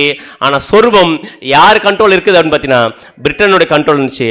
அங்க போப்பு மார்க்கம் உருவாச்சு, இங்க புரோட்டஸ்டன்ட் அமைப்பு உருவாச்சு. ஆனா இன்னதான் அந்த மிருகத்தை விட்டு, அதாவது ரோமன் கேத்தலிக் சர்ச் சிஸ்டம் வெளியே வந்தாலுமே, ஆனா எல்லா உபதேசமும் அப்படியே எதுவும் எடுத்துன்னு வந்துச்சுன்னு பார்த்தீங்கன்னா, இது எடுத்துனுச்சு இமேஜ். ஒரு கண்ணாடியில் ஒரு மிருகம் பார்த்தா அதுக்கு ஒரு இமேஜ் தெரியும் பார்த்தீங்களா, அந்த மாதிரி எதுவும் மாறிச்சுன்னு பார்த்தீங்கன்னா, ப்ரொடெஸ்ட் பண்ணி உண்மையான நோக்கத்தோட வெளியே வந்தவங்க தான் ப்ரோட்டஸ்டன்ட் அமைப்பு. ஆனால் வந்தவங்க எல்லாருமே என்ன பண்ணிட்டாங்க, பின்வரும் நாட்களில் அந்த ஒரு போப்பு மார்க்கத்துக்கிட்ட இருந்து, அதாவது ரோமன் கேத்தலிக் சர்ச் சிஸ்டம், அதே டாக்ட்ரினை, அதே உபதேசத்தை யார் எடுத்து வச்சுக்கினது, புரோட்டஸ்டன்ட் அமைப்பு வச்சுக்கணும். புரோட்டஸ்டன்ட் அமைப்புனா யார் இருக்குது?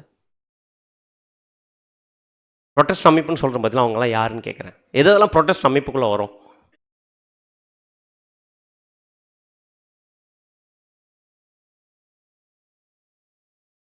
அது கண்டுபிடிக்கணும்னா எங்கெங்கெல்லாம் இப்போ போடக்கூடிய வசனத்தில் வரக்கூடிய உபதேசங்கள் இருக்குதோ அது எல்லாமே புரோட்டஸ்டன்ட் அமைப்பு தான். வசனம் வாசிக்கலாம். 1 யோவான் 2ஆம் அதிகாரம் 22 மற்றும் 23. 1 யோவான் 2ஆம் அதிகாரம் வசனங்கள் 22 மற்றும் 23. இயேசுவை கிறிஸ்து அல்ல என்று மறுதலிக்கிறவனே அல்லாமல் வேறே யார் பொய்யன்? பிதாவையும் குமாரனையும் மறுதலிக்கிறவனே அந்தி கிறிஸ்து. பிதாவையும் குமாரனையும் மறுதலிக்கிறவனே அந்தி கிறிஸ்து. அப்படியே இப்ப என்னோட கேள்வி, பிதாவையும் குமாரனையும் மறுதலிக்கிறது ஆர்சியில் மட்டும் இருக்கா? புரோட்டஸ்டன்ட்ல இருக்குது. அப்படின்னு அர்த்தம் பிதாவையும் குமாரனும் மறுதலிக்கல அப்படின்னா ஆக்சுவலா இந்த வசனத்துல எதை பத்தி சொல்ற பார்த்தீங்கன்னா திருத்துவம் உபதேசம் நம்ம போப்பு மாதிரி தான் இருந்துச்சுன்னு பார்த்தோம். அது அப்படியே இப்ப யார்கிட்ட வந்துருச்சு? புரோட்டஸ்டன்ட் அமைப்புல வந்துச்சு. இருக்குதா திருத்துவம்? இருக்குதா? எல்லாரும் தலையாட்டுறதை பார்த்தா இருக்கா இல்லையா? ட்ரினிட்டி இருக்கா இல்லையா? அப்பா தான் குமாரன், குமாரன் தான் பரிசுத்தாவியானவர், பரிசுத்தானவர் தான் யாருங்க? அப்பா. இந்த பிலீஃப் இருக்கா? இருக்கு. எங்கெங்கெல்லாம் இருக்கு? நம்ம காலையில் போன இடத்துல இருக்கா? நம்ம காலையில் போனோமே அந்த இடத்துல இருக்கான்னு கேட்குறேன். இருக்கா? இது வரைக்கும் எல்லாரும் ஆர்சியை பற்றி சொல்லும் போது ஆஹா ஓஹோன்னு தலாட்டிருந்தோங்க. இப்போ அடுத்தது யார்கிட்ட வந்துட்டார் தெரியுங்களா? எங்கெங்கெல்லாம் திருத்துவ உபதேசம் இருக்குதோ அது ரோமன் கத்தோலிக்கா இருக்கட்டும், புரோட்டஸ்டன்ட் அமைப்பா இருக்கட்டும், நம்ம போயிட்டு இருக்கிற சர்ச்சா இருக்கட்டும், அந்த உபதேசம் இருந்துச்சுன்னா இப்ப இந்த வசனத்தை வாசிங்க. பிதாவையும் குமாரனையும் மறுதலிக்கிறவனே பிதாவையும் குமாரனையும் மறுதலிக்கிறவனே. சொல்ல வரலையா? போன கொஞ்சம் 2-3 ஸ்லைடு வரைக்கும் வாயை நல்லா பேசினிருந்தோம். இப்போ ஏன் வரல அப்படின்னு பார்த்தீங்கன்னா, யார்கிட்ட வந்திருக்க கத்தி நம்ம கிட்ட வந்திருக்கு. ஏன்னா பிதாவையும் குமாரனையும் மறுதலிக்கிறவனே அந்தி கிறிஸ்து. அது ஆர்சியா இருந்தாலும் சரி, அது புரோட்டஸ்டன்ட் அமைப்பா இருந்தாலும் சரி, நம்ம புரோட்டஸ்டன்ட் அமைப்புல ஏதோ ஒரு சர்ச்சில் நம்ம இருப்போம். கரெக்டா? கால் போயிட்டு வந்த இடம் புரோட்டஸ்டன்ட் அமைப்புல ஏதோ ஒரு அமைப்பு கீழே இருக்கக்கூடிய ஒரு போதகர் கண்ட்ரோல் தான் நம்ம இருப்போம். அவர் சொல்லக்கூடிய உபதேசம் கேட்டிருப்போம். அந்த உபதேசம் எதுவாக இருக்குன்னா இதாக இருக்கும். ஏன்னா இது எது தெரியுங்களா? மிருகத்தினுடைய சொரூபம். அப்படின்னா இந்த ஒரு புரோட்டஸ்டன்ட் அமைப்பில் திருத்துவம் உபதேசம் இருக்கா இல்லையா? இருக்குதுண்ணா. எங்கெங்கெல்லாம் இருக்கோ அவங்க எல்லாருமே அந்தி கிறிஸ்து அமைப்பு. அப்படின்னா இந்த சர்ச் ஆஃப் இங்கிலாந்து ஆர்சிக்கு இருந்து பிரிஞ்சு வந்தது தானே. அவங்க கிட்ட என்ன உபதேசம் இருக்குன்னு பார்த்தீங்கன்னா, போப்பு மார்க்கு இல்லாத இருக்கிற உபதேசம் யார் வச்சிருக்கூடாது? இவங்க வச்சிருக்கூடாது. அப்படிதானே மார்ட்டின் லூத்தர் தப்புன்னு சொல்லி தானே வெளியே வந்தாரு. வந்ததுக்கு அப்புறம் பின்வரும் நாட்கள்ல என்ன பண்ணிட்டான்னு பார்த்தீங்கன்னா, அந்த உண்மை சத்தியத்தை விட்டாங்க. அப்படி எதை எடுத்துட்டான்னு பார்த்தீங்கன்னா, pope RC Roman Catholic church system இருக்க அந்த அப்படியே டாக்டரின் எடுத்து என்ன பண்ணாங்க, எங்கே வச்சுக்கிட்டாங்க பார்த்தீங்கன்னா உள்ள வச்சுக்கிட்டாங்க. இப்போ சர்ச் ஆஃப் இங்கிலாந்து, அதாவது புரோட்டஸ்டன்ட் அமைப்புக்கு இருக்கக்கூடிய இந்த ஒரு ஹெட்டு, இதுதான் church of England, church of Ireland. இவங்க மூலமாக அந்த புரோட்டஸ்டன்ட் அமைப்பு வர ஆரம்பிச்சிச்சு. அப்படி இவங்களுடைய பிலீஃப் என்ன அப்படின்னு அவங்க வெப்சைட்டில் போய் எடுத்து போட்டிருக்கிறோம். என்ன பிலீஃப் இருக்குது? We believe and trust in one God, Father, Son and Holy Spirit. இது இருந்துச்சுன்னா பிதாவையும் குமாரனையும் என்ன பண்ணுறாங்க அர்த்தம்? இது மறுதலிச்சா இவங்க யாரு? Anti Christ. அடுத்தது வேர்ல்டு கவுன்சில் ஆஃப் சர்ச்சஸ். அவங்களுடைய ஃபெய்த் என்னன்னு போய் பார்த்தா என்ன இருக்கும் பார்த்தீங்கன்னா, இந்த ட்ரையும் காட் அப்படின்னு அர்த்தம். திருத்துவ கடவுள் நாங்கள் என்ன பண்ணிக்கிறோம்? விசுவாசிக்கிறோம். அப்படின்னா இந்த வேர்ல்டு சர்ச் கவுன்சில் சர்ச் இருக்கு பார்த்தீங்களா, இதுதான் பார்க்குறோம். இதுக்குள்ளார எவ்வளோ மெம்பர்ஸ் இருக்கிறாங்க? 348 மெம்பர்ஸ்னா தனி நபர்கள் இல்லை, 348 டினாமினேஷன் இதுக்குள்ள இருக்குது. எதெல்லாம் வரும்? லுத்தரன், பெண்டிகாஸ்ட், சிஎஸ்ஐ, அடுத்தது மெத்தடிஸ்ட், பேப்டிஸ்ட், அடுத்தது எதெல்லாம் இருக்கோ நம்ம போற சர்ச்சு, பக்கத்தில் இருக்கிற போற சர்ச்சு, எல்லாம் இந்த ஊரில் இருக்கிற எல்லா சர்ச்சஸுமே இதுக்குள்ளதான் இருக்கும். ஏன்னா half a billion Christians around the world எதுக்குள்ள இருக்கிறாங்க? புரோட்டஸ்டன்ட் அமைப்புக்குள்ள இருக்கிறாங்க. எந்த உபதேசத்தில் இருக்கிறாங்க? திருத்துவ உபதேசம் இருக்கிறாங்க. திருத்துவ உபதேசம் எங்கெங்கெல்லாம் இருக்குன்னு நமக்கு தெரியுதோ, விசுவாசிக்க சொல்றாங்களோ, அந்த விசுவாசம் இருக்கக்கூடிய இடம் எல்லாமே என்ன அமைப்பு? அது அந்த அமைப்பு அந்தி கிறிஸ்து அமைப்பு. பட் அதுக்குள்ள இருக்கக்கூடிய சகோதரர்கள் என்ன தெரியாம இருக்கிறாங்க பார்த்தீங்கன்னா, நம்ம தப்புல இருக்கிறோம் தெரியாம இருக்கிறாங்க. கரெக்டா? அங்கதான் யார் இருந்தோம்? யாரும் இருக்கிறோம், நம்மளும் இருக்கிறோம். ஆனால் இப்போ இன்னும் ஆக ஆரம்பிக்குது நமக்கு. கால் எங்கே போயிட்டு வந்து தெரியுங்களா? போல. ஆனால் அந்த உபதேசத்தில் ஏதாச்சும் விசுவாசிச்சிருக்கிறோமா? நம்ம அப்படி இருந்தோம்னா என்ன பண்ணுறோன்னு பார்த்தீங்கன்னா, சில நேரத்தில் இண்டிவிஜுவல் பாஸ்டர்ஸ் ஊழியம் பண்ணிப்பாங்க. கரெக்டாக? இண்டிவிஜுவல் பாஸ்டர்ஸ் ஊழியம் போவாங்க. அந்த பாஸ்டர்கிட்ட போயிட்டு நீங்கள் என்ன பிலீவ் பண்ணுன்னு கேட்டிங்கன்னா, அவர் திருத்துவம் பிலீவ் பண்ணுறாருன்னா அவரும் எந்த ஒரு அமைப்புக்குள்ளே தான் இருக்கிறாரு? ஆன்டி கிரைஸ்டுடைய அமைப்புக்குள்ள தான் இருக்கிறார்.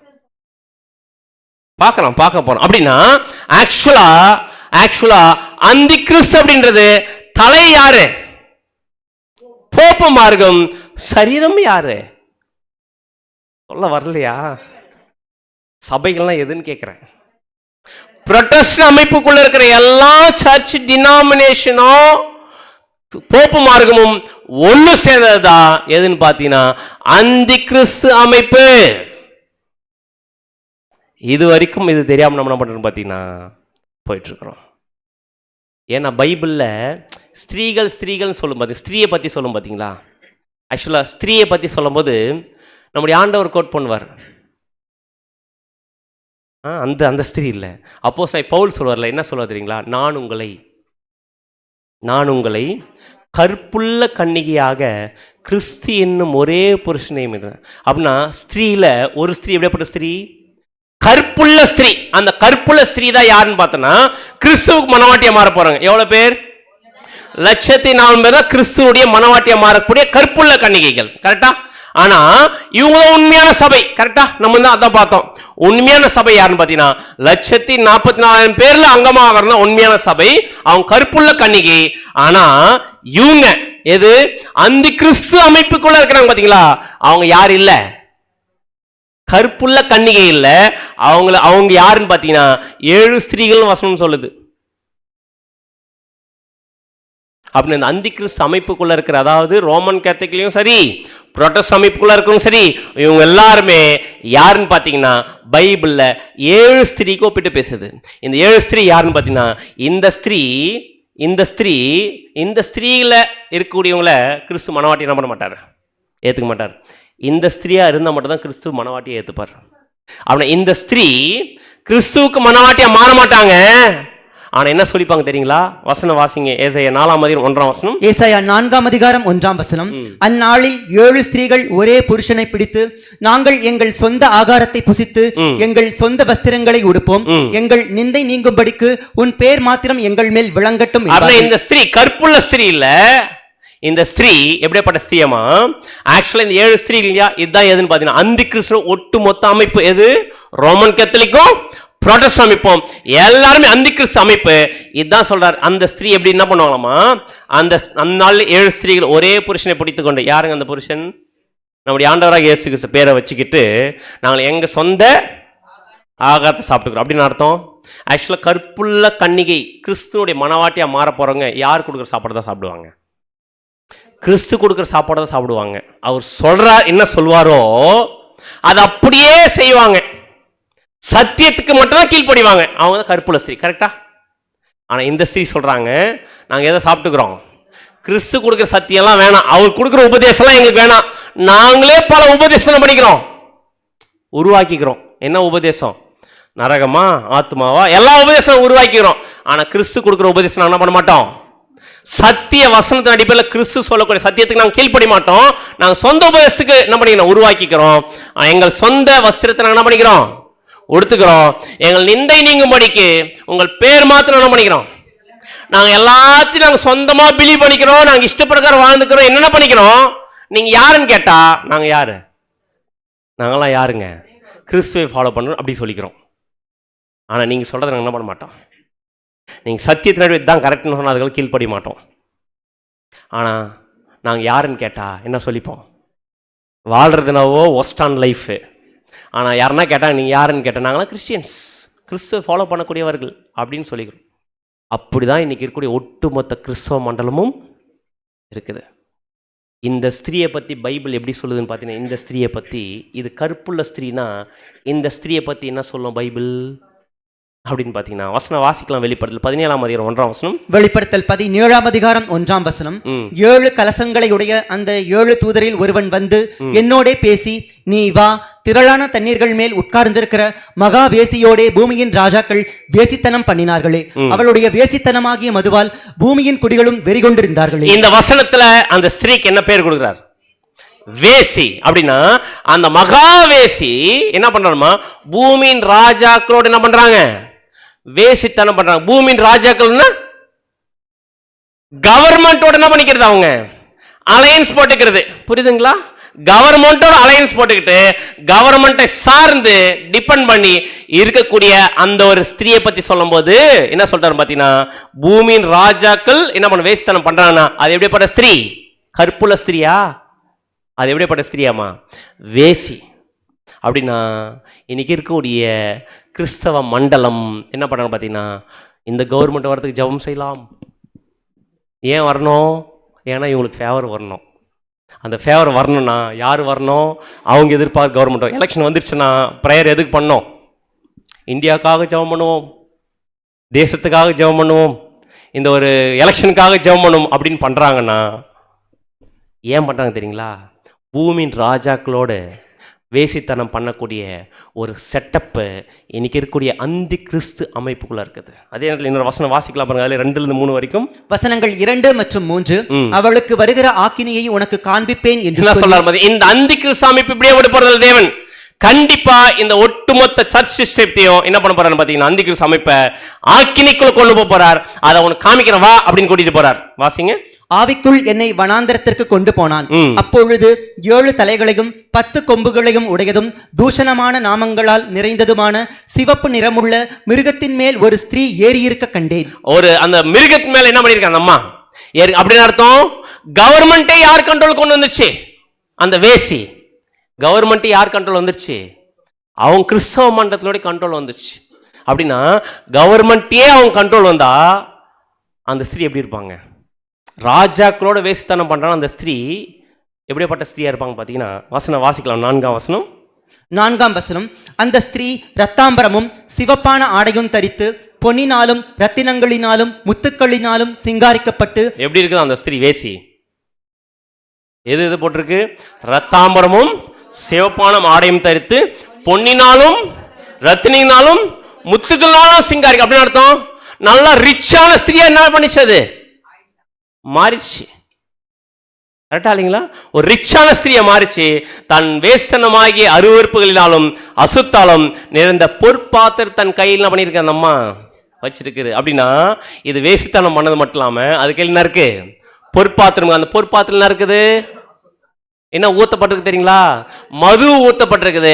அந்த மதுவை எல்லாரும் குடிச்சாமா.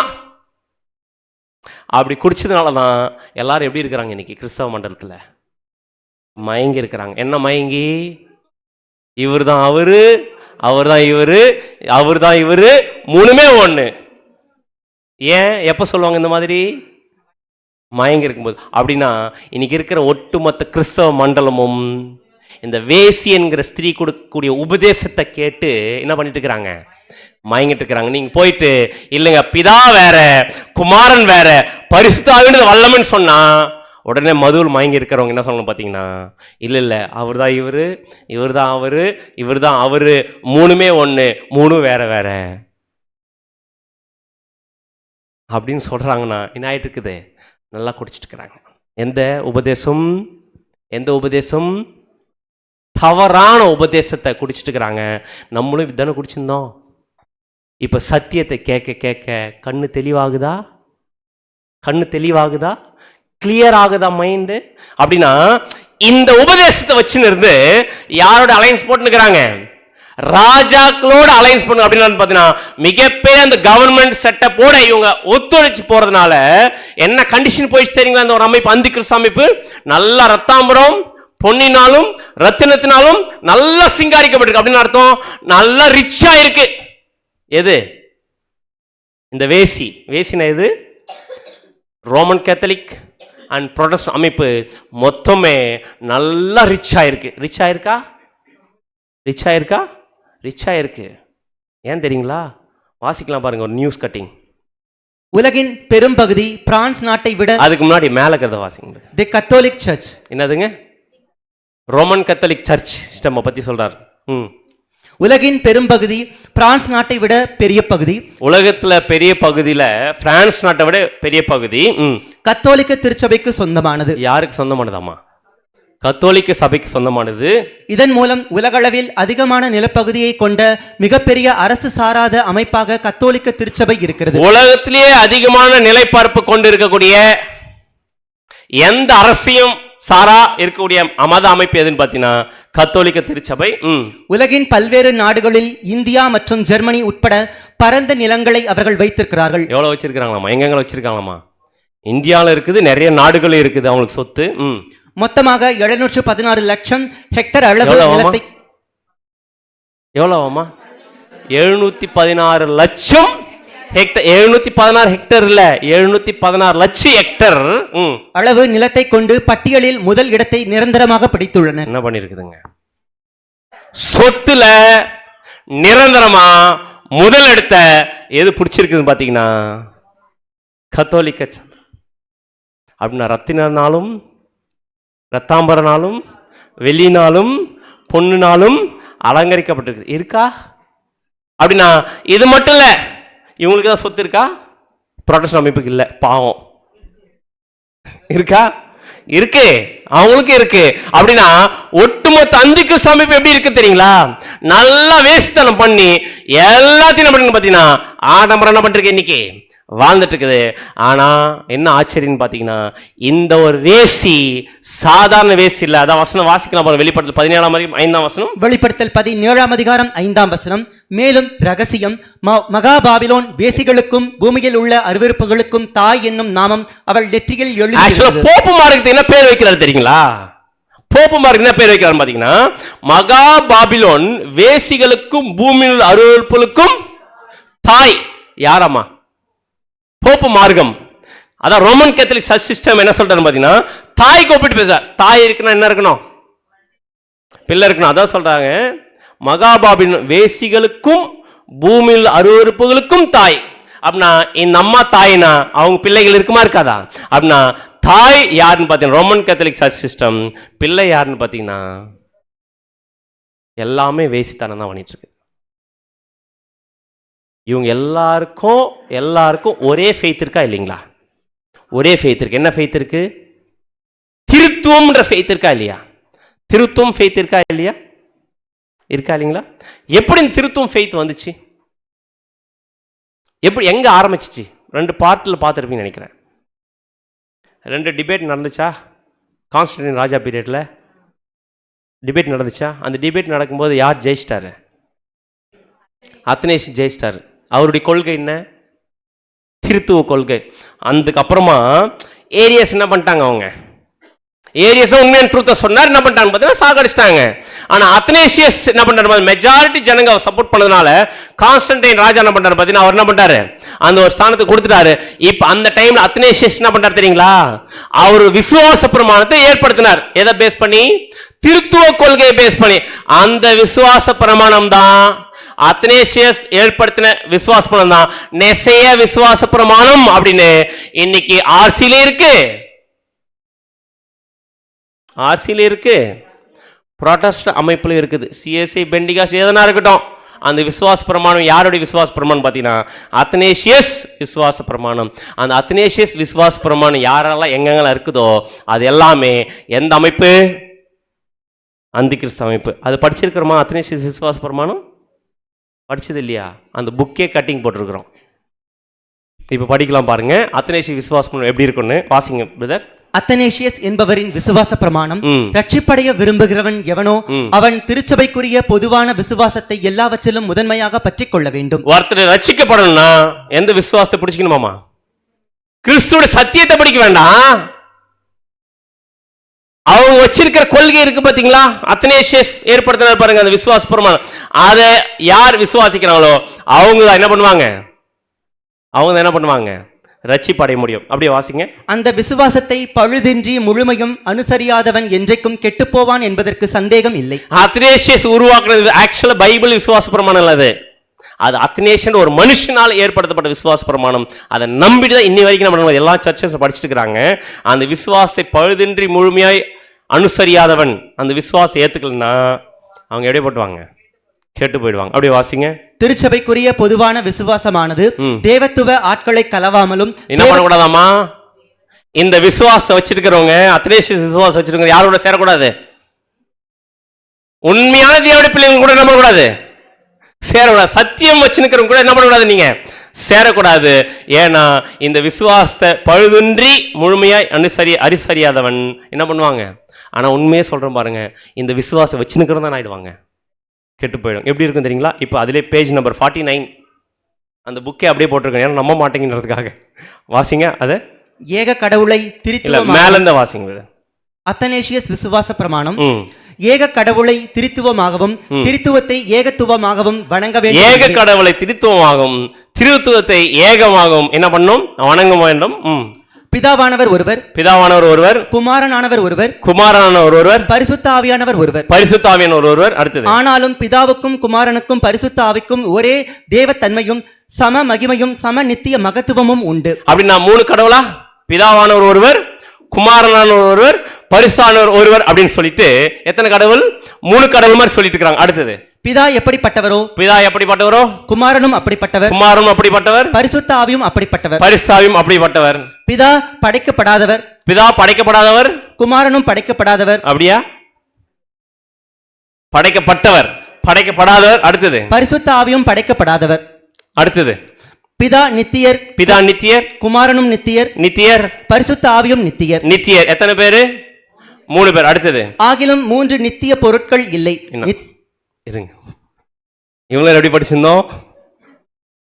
3 சொல்லிட்டு ஆகிலும் 3 நித்திய பொருட்கள். அப்படி வாசிங்க. நித்திய பொருள் ஒன்றே. நித்திய பொருள் ஒன்றே. அடுத்தது அப்படியே 3 அளவிடப்படாத பொருட்கள் இல்லை. அப்படியே 3 அளவிடாத பொருட்கள் இல்லை. 3 படைக்கப்படாத பொருட்கள் இல்லை. படைக்கப்படாத பொருள் ஒன்றே, அளவிடப்படாத பொருள் ஒன்றே. அடுத்தது அப்படியே பிதா சர்வ வல்லவர், பிதா சர்வ வல்லவர், குமாரனும் சர்வ வல்லவர், குமாரனும் சர்வ வல்லவர், பரிசுத்த ஆவியும் சர்வ வல்லவர், சர்வ வல்லவர். ஆகிலும் 3 சர்வ வல்ல பொருட்கள் இல்லை. என்னது? 3 சர்வ வல்ல பொருட்கள் இல்லை. அடுத்தது சர்வ வல்ல பொருள் ஒன்றே. என்னதுங்க? சர்வ வல்ல பொருட்கள் ஒன்றே. அடுத்தது அப்படியே பிதா கடவுள், அப்படியே பிதா கடவுள், குமாரனும் கடவுள், குமாரன் கடவுள், பரிசுத்த ஆவியும் கடவுள், பரிசுத்தாவியும் கடவுள். ஆகிலும் 3 கடவுள்கள். 3 கடவுளான்னு கேட்டா கடவுள் ஒருவரே. என்னங்க இது? இதை பார்த்தா என்னதான் இருக்குது? ஆக்சுவலி என்ன ஆயிடுச்சுன்னு பார்த்தீங்கன்னா, இதை படிக்கும் குழம்புதா. ஏன்? என்ன கொடுத்துச்சு அந்த அம்மா? என்ன கொடுத்துச்சு? இப்போ வேசித்தனத்தினால மது ஊற்றி கொடுத்ததுனுடைய விளைவு தான் இதெல்லாம். அப்படியே வாசிங்க. அப்படியே பிதா கர்த்தர், பிதா கர்த்தர், குமாரனும் கர்த்தர், குமாரன் கர்த்தர், பரிசுத்த ஆவியும் கர்த்தர். ஆகிலும் 3 கர்த்தர் இல்லை, கர்த்தர் ஒருவரே. இம்மூவரில் ஒவ்வொருவரையும் தனித்தனியாக கடவுள் என்றும் கர்த்தர் என்றும் அறிக்கையிட வேண்டும் என்று. தனித்தனியா கடவுள் அறிக்கை பண்ணணும். கிறிஸ்து மார்க்க சத்தியம் கட்டளை இட்டிருக்கிறது போல 3 கடவுள்கள் உண்டென்றும் 3 கர்த்தர்கள் உண்டென்றும் சொல்லக்கூடாது என்று திருச்சபைக்குரிய பொதுவான சித்தாந்தம். 3 கடவுளா? 3 கடவுள் சொல்லக்கூடாதா? மேல சொல்லிட்டாங்க 3 கடவுள் சொன்னாங்க. ஆனா என்ன சொல்லக்கூடாது? 3 கடவுள் சொல்லக்கூடாது. அப்படியே வாசிங்க. பிதா ஒருவராலும் உண்டாக்கப்பட்டவரும் அல்ல, படைக்கப்பட்டவரும் அல்ல, பிறப்பிக்கப்பட்டவரும் அல்ல. இருங்க ஒரு நிமிஷம். இங்க இத பாருங்க. பிதா படைக்கப்படாதவர், குமாரனும் படைக்கப்படாதவர், பரிசுத்த ஆவியும் படைக்கப்படாதவர். அப்படியே பாத்துங்க. இப்ப எங்க மிஸ் ஆச்சு? பிதா ஒருவராலும் உண்டாக்கப்பட்டவரும் அல்ல, படைக்கப்பட்டவரும் அல்ல, பிறப்பிக்கப்பட்டவரும் அல்ல. அப்படியே குமாரன் பிதாவினாலேயே இருக்கிறவர், உண்டாக்கப்பட்டவரும் அல்ல, படைக்கப்பட்டவரும் அல்ல, பிறப்பிக்கப்பட்டவரே. பரிசுத்த ஆவி பிதாவினாலும் குமாரனாலும் இருக்கிறவர், உண்டாக்கப்பட்டவரும் அல்ல, படைக்கப்பட்டவரும் அல்ல, பிறப்பிக்கப்பட்டவரும் அல்ல, புறப்படுகிறவரே. ஆகையால் 3 பிதாக்கள் இல்லை, ஒரே பிதாவும், ஒரே பிதா. 3 குமாரர் இல்லை, ஒரே குமாரனும், ஒரே குமாரன். 3 பரிசுத்த ஆவிகள் இல்லை, ஒரே பரிசுத்த ஆவியும் உண்டு. இன்னும் கொஞ்ச நேரம் படிச்சிருந்தேன்னு வச்சுக்கங்க. அப்படியே படிங்க. அன்றியும் இந்த திருத்துவத்தில் ஒருவரும் முந்தினவரும் அல்ல, பிந்தினவரும் அல்ல, ஒருவரும் முந்தினரும் இல்ல, பிந்தினவரும் இல்ல, ஒருவரில் ஒருவர் பெரியவரும் அல்ல, சிறியவரும் அல்ல. வசனம் என்ன இருக்குது?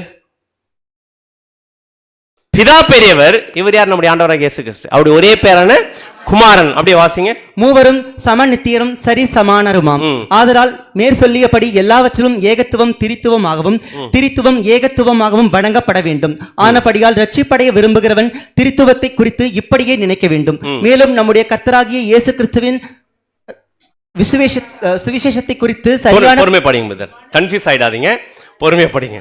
மேலும் நம்முடைய கர்த்தராகிய இயேசு கிறிஸ்துவின் மனுஷ அவதாரத்தை குறித்து சரியானபடி விசுவாசிப்பதும் நித்திய ரட்சிப்படைவதற்கு அவசியமாய் இருக்கிறது. நாம் விசுவாசித்து அறிக்கையிடுகிற சரியான விசுவாசமானது தேவகுமாரனாகிய நம்முடைய நாதர் இயேசு கிறிஸ்து கடவுளும் மனுஷனுமாய் இருக்கிறார். உலகங்கள் உண்டாவதற்கு முன்னே அவர் ஜனிப்பிக்கப்பட்டு பிதாவின் தன்மையுடைய கடவுளாகவும் உலகத்தில் பிறந்து தம்முடைய தாயின் தன்மையுடைய மனுஷனாகவும் இருக்கிறார். குறைவற்ற கடவுளாயும் பகுத்தறிவுடைய ஆத்துமாவும் நரதேகமும் பொருந்திய குறைவற்ற மனுஷனாயும் இருக்கிறார். தேவ தன்மையின்படி பிதாவுக்கு சரியானவர், மனுஷ தன்மையின்படி பிதாவுக்கு தாழ்ந்தவர். அப்படியே வாசிங்க. முடியல. ஒருவர் கடவுளும் மனுஷனுமாய் இருந்தும் இருவராய் இல்லாமல் கிறிஸ்து என்னும் ஒருவராகவே இருக்கிறார். தேவத்தன்மை மனுஷ தன்மையாய் மாறினதினாலே அல்ல, தேவத்துவத்தில் மனுஷ தன்மையை சேர்ந்து கொண்டதினாலேயே ஒருவராய் இருக்கிறார். 2 தன்மையும் கலந்ததினாலே அல்ல, ஒருவராக பொருந்தினதினாலே முற்றும் ஒருவராய் இருக்கிறார். அப்படின்னா இது இப்படியே படிச்சுன்னு போடணும்னு வச்சுக்கோங்க. என்ன ஆயிடுன்னு பார்த்தீங்கன்னா, நம்ம என்ன பார்த்தீங்கன்னா மயங்கி கீழே விழுந்துரும். அப்படின்னா இது யாருடைய விசுவாச பிரமாணம்? அத்தனேஷ் விசுவாசம் பண்ணணும். வசனம் தெளிவா சொல்லுது. பிதா கடவுள், நம்முடைய ஆண்டவராகிய இயேசு கிறிஸ்து ஒரே பேரான குமாரன். பிதாவாகிய தேவன் படைக்கப்படாதவர், நம்முடைய ஆண்டவராகிய இயேசு கிறிஸ்து படைக்கப்பட்டவர். நம்முடைய ஆண்டவர் சொல்லிட்டார், என்னிலும் பிதா பெரியவரா இருக்கிறார். அப்படின்னா இங்க என்ன சொல்லியிருக்கிறாங்க? மூணும் பெரியவர். அவர் பெரியவர் நினைச்சுக்கிறீங்களா? இல்ல, அவங்க எல்லாருமே யாருதான்? மூணும் சமமானவர். ஆனா மூணும் சமமானவரா? இல்ல, மூணுமே ஒருவர். அப்படின்னா இப்படியே போயிடுச்சுன்னா இதுதான் அத்தனேசியஸ் விசுவாச பிரமாணம். இந்த விசுவாச பிரமாணத்தை கத்தோலிக்கல் மட்டும் இல்ல, இன்னைக்கு புரொட்டஸ்ட் அமைப்பு கையில் என்ன பார்த்தீங்கன்னா இருக்கு, மிருகத்துக்கிட்டே இருக்கு, அதனுடைய சொரூபத்துக்கிட்டையும் இருக்கு. காமிக்க மாட்டாங்க, ஏன்னா நீங்க என்ன பண்ணிடுவீங்க, கன்ஃபியூஸ் ஆகிடுவேன். ஆக்சுவலி இதுதான் விசுவாச பிரமாணம். இந்த விசுவாச பிரமாணத்தை யார் யார் நம்ம கையில் வந்துட்டாங்க பார்த்தீங்கன்னா, அதை போதிக்கூடிய போதகர்கள் என்ன பண்ணாங்க பார்த்தீங்கன்னா, இந்த விசுவாசத்தை எடுத்து வந்து யாருக்குள்ள திணிச்சிட்டாங்க பார்த்தீங்கன்னா, ஒவ்வொரு விசுவாசிகளுடைய மனதிலையும் என்ன பண்ணுறாங்க பார்த்தீங்கன்னா திணிச்சிட்டாங்க. அப்படின்னா Roman Catholic church system, Protestant அமைப்புக்கு ரெண்டுத்துக்கும் மிருகம் ஸ்வரூபம் கரெக்டா? ரெண்டுத்துக்கு என்ன ஒற்றுமை இருக்கு பார்த்தீங்கன்னா, அங்கேயும் தவறான உபதேசம் இருக்கு, இங்கேயும் தவறான உபதேசம் இருக்கு. அங்கே திருத்துவம் இருக்குது, ஆத்மா இருக்கு, நரகம் இருக்கு. இங்க இருக்கா? இருக்கு ட்ரினிட்டி. இங்க இருக்கா? ஆத்மா இருக்கு, நரகம் இருக்கா? இருக்கு. அதோடு முடியல, அதே நேரத்தில் அங்க கிறிஸ்துமஸ் இருக்கா? இருக்கு. இங்க புரோட்டஸ்டன்ட் அமைப்புல இருக்குதா? இருக்குது. அவங்க கிட்ட சொத்து இருக்கா? இருக்கு. அங்க ஃபாதர் அப்படின்னு கூப்பிடணும் இருக்கா? இருக்கு. அங்கே பாலிடிக்ஸ் இருக்கா? இருக்கு. இங்கேயும் கிறிஸ்துமஸ் இருக்கு, இவங்க கிட்ட சொத்து இருக்கு. இவங்க ஃபாதர்னு கூப்பிடக்கூடாது, என்ன கூப்பிடணும்? பாஸ்டர் கூப்பிடணும். பிரதர்னு கூப்பிட்டா என்ன ஆயிடும்? கிறிஸ்து என்ன சொன்னாருங்க? ரபி, போதகர் யார் மட்டும்தான்? நம்முடைய ஆண்டவரா இயேசு கிறிஸ்து மட்டும்தான். இயேசு கிறிஸ்து மட்டும்தான். ஆனா யாரும் என்ன பண்ணக்கூடாது? நம்ம எல்லாரும் யாராமா? சகோதர சகோதரிகள். அதனால வசனம் சொல்லிச்சு இல்லையா, நாளைக்கு போயிட்டு சர்ச்சு ஆர்சியில் இருந்தா ஃபாதர் கிட்ட போயிட்டு, ஒருவேளை புரோட்டஸ்டன்ட் அமைப்பில் இருந்தா பாஸ்டர் கிட்ட போயிட்டு பிரதர் அப்படின்னு கூப்பிட்டு பாருங்க, அப்போ தெரியும் ஒரிஜினல். ஃபர்ஸ்ட் சொல்லுவாங்க, பிரதர் நான் யாரு? பிரதர் இல்லை, நான் யாருங்க? பாஸ்டர். நான் ஃபாதர் அப்படின்னு வாங்க. இல்லை பிரதர் அப்படின்னா, பிரதர்னு சொல்லாதீங்க அப்படின்ட்டு அவங்களுடைய ஒரிஜினல் சுபாவம் என்ன பண்ண ஆரம்பிக்குன்னா வர ஆரம்பிக்கும். அதே நேரத்தில் பாலிட்டிக்ஸ் இருக்கா? அரசியல் இருக்கா? இல்லைங்களா? இருக்கு. எதுல? சர்ச் சிஸ்டத்துக்குள்ள இருக்கா இல்லையா? இருக்கு. ஒரு ஒரு நியூஸ் பேப்பர் கட்டிங் போடுறேன், அதை வாசிங்க பிரதர். கிறிஸ்தவ தேவாலயத்தில் இரு கோஷ்டியினர் அடிதடி மோதல். என்னவாமா? எங்க? ரோட்ல இல்ல, சர்ச்சில். எங்க தெரியுங்களா? இது கஷ்டமா தான் இருக்கு சொல்றதுக்கு. வேலூர்ல. வேலூர்ல எங்க தெரியுங்களா? சென்ட்ரல் சர்ச் கேள்விப்படுறோம். CSI central church, bus stand, அந்த கோட்டை மைதானத்துக்கு ஆப்போசிட் அந்த சர்ச்சில் நடந்த ஒரு சம்பவம். அப்படியே வாசிங்க பிரதர். பயங்கர ஆயுதங்கள் பறிமுதல். என்னவாமா? பயங்கரமாக இருக்குது. ஏன் தெரியுங்களா? அங்கே என்னாச்சுன்னு பார்த்தீங்கன்னா, அன்னைக்கு காணிக்க கவுண்ட் பண்ணுவாங்க பார்த்தீங்களா, கவுண்டிங் நடக்குன்னு தெரிஞ்ச உடனே காரில் கத்தி கன்னோட வந்திருக்கிறாங்க. கவுண்டிங்கில் எதனா தகராறு ஆச்சுன்னா என்ன பண்ணலாம்? பிரச்சனையை ஏற்படுத்தலான்ட்டு. யாருடைய காசு? ஒவ்வொரு விசுவாசிகள் நீங்க காணி கொடுங்க, தசம்பாங்க கொடுங்க, காசை வாங்கி வாங்கி யார் என்ஜாய் பண்ணிட்டு இருக்கிறாங்க பார்த்தீங்கன்னா, அந்த ஊழியக்காரர்களும் அந்த சர்ச் அமைப்புகளும் என்ஜாய் பண்ணிட்டு இருக்குது. ஆனால் இவங்க இந்த காசுக்காக அடிச்சுட்டு மிகப்பெரிய ஒரு மோசமான சுபாவத்தை காமிச்சுன்னுக்கிறாங்க. ஆனால் இதை எடுத்துன்னு வந்து போடுறாங்க பார்த்தீங்களா விசுவாசிகள், எவ்வளோ கஷ்டத்தின் மத்தியில் அவங்க எடுத்துன்னு போடுறாங்க. அவங்களுடைய ஹார்ட் உண்மையான ஹார்ட் தான், அவங்கள தப்பு சொல்ல. பட் இந்த ஒரு விசுவாசிகளுடைய அறியாமைய, விசுவாசிகளுக்கு சத்தியத்தை சொல்லிக் கொடுக்காம அவங்கள சத்தியத்தை மறைச்சிட்டு இவங்களுக்கு ஏற்ற உபதேசம் சொல்லிக் கொடுத்துட்டு தவறான வழிநடத்து பண்ணி கொண்டு இருக்கிற இந்த அமைப்புகள் மிகப்பெரிய ஒரு மோசமான அமைப்பு என்ன பண்ணுதுன்னு நமக்கு காட்டுது. அதே நேரத்தில் இந்த மோசமான அமைப்பு எந்த லெவலுக்கு போயிருக்கு அப்படின்னு பார்த்தீங்கன்னா, புரோட்டஸ்டன்ட் அமைப்பு எது சத்தியம் சொல்லுதோ சத்தியத்திற்கு எதிராக செய்யக்கூடிய அளவுக்கு நான் போயிட்டு இருக்குது. எந்த அளவுக்கு போயிட்டு இருக்குது? சத்தியம் என்ன சொல்லுதுன்னு பார்த்தீங்கன்னா, இவங்களாம் யாருங்க தெரியுதுங்களா? யாருங்க இவங்க எல்லாமே? போதகர்கள். என்ன போதகர்கள்? ஸ்திரீகள். கரெக்டா? ஸ்திரீகள் கரெக்டா இல்லைங்களா? அப்படின்னா ஸ்திரீகள் போதிக்கலாமா? பிரீச் பண்ணலாமா? ஸ்திரீகள் போதிக்கலாமான்னு கேட்குறேன். வசனம் வாசிக்கலாம் பாருங்க. 1 கொரிந்தியர் 14, நல்லா கவனிங்க, வசனம் வாசிங்க. 1 கொரிந்தியர் 14 34 வசனம். 1 கொரிந்தியர் 14 சபைகளில் உங்கள் ஸ்திரீகள் பேசாமல் இருக்க கடவர்கள். என்ன பண்ணணும் சொல்லியிருக்கிறார் அப்போஸ்தலன் பவுல்? என்ன பண்ணணும்? அமைதியாக இருந்து கற்றுக்கொள்ளணும். அதில் அது என்ன டிஸ்கஷன்ஸ் என்ன பண்ணலாம், ஷேர் பண்ணலாம். ஆனால் போதிக்கிறதுக்கு என்ன இல்லை, ரைட்ஸ் இல்லை. போதிக்கிறதுக்கு யாருக்கு தான் ரைட்ஸ்ன்னு பார்த்தீங்கன்னா சகோதரர்களுக்கு தான் போதிக்கிறதுக்கான ஒரு அதிகாரம் கிறிஸ்து கொடுத்துருக்கிறார், அப்போ சொல்லியிருக்கார். நீங்கள் யோசிச்சு பாருங்க, கிரைஸ்ட் 12 பேர் சூஸ் பண்ணார்ல, சகோதரிகள் சூஸ் பண்ணாரா, சகோதரர்கள் சூஸ் பண்ணாரா? ஏன் அப்படின்னு பார்த்தீங்கன்னா சத்தியத்தை பறைசாட்டக்கூடிய அந்த ஊழியத்தை செய்வதற்கு, அநேகருக்கு சத்தியத்தை சொல்லக்கூடிய அந்த ஊழியத்தை செய்வதற்கு யாரை தேர்ந்தெடுக்கிறான்னு பார்த்தீங்கன்னா சகோதரர்களை கிறிஸ்து தேர்ந்தெடுக்கிறார். அப்போஸ்தலன் பவுல் நம்ம தெளிவாக சொல்றார், சபையில் பேசுறதுக்கு சகோதரிக்கு என்ன இல்லை அதிகம் அப்படின்னு அர்த்தம். போதிக்கிறதுக்கு அதிகாரம் இல்லை. இன்னைக்கு சகோதரிகள் ப்ரீச் பண்றாங்களா சபையில்? அப்படி பேசுறது கரெக்டா? வசனத்தை வச்சு சொல்லுங்க. அப்படி சபையில போய் போதிக்கிறது கரெக்டா தப்பா?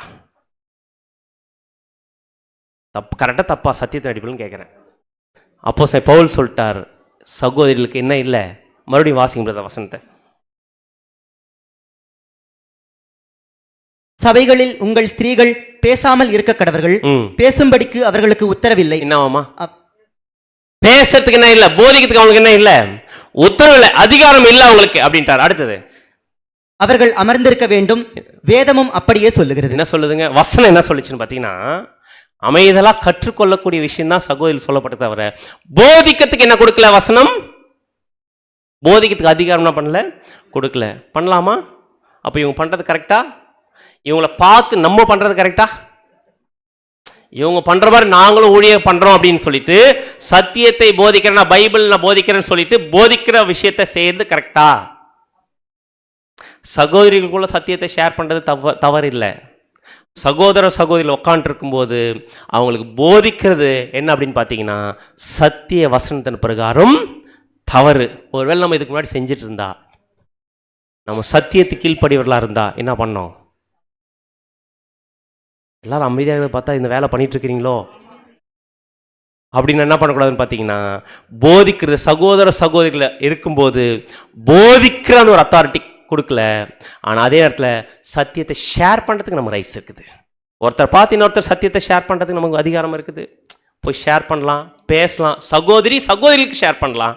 ஆனால் உட்காந்து இப்போ நம்ம பேசிட்டு இருக்கோம் பார்த்தீங்களா, இந்த மாதிரி மற்றவங்களுக்கு சத்தியத்தை போதிக்கிறதுக்கான அதிகாரம் சத்திய வசனத்தின் பிரகாரம் இல்லை.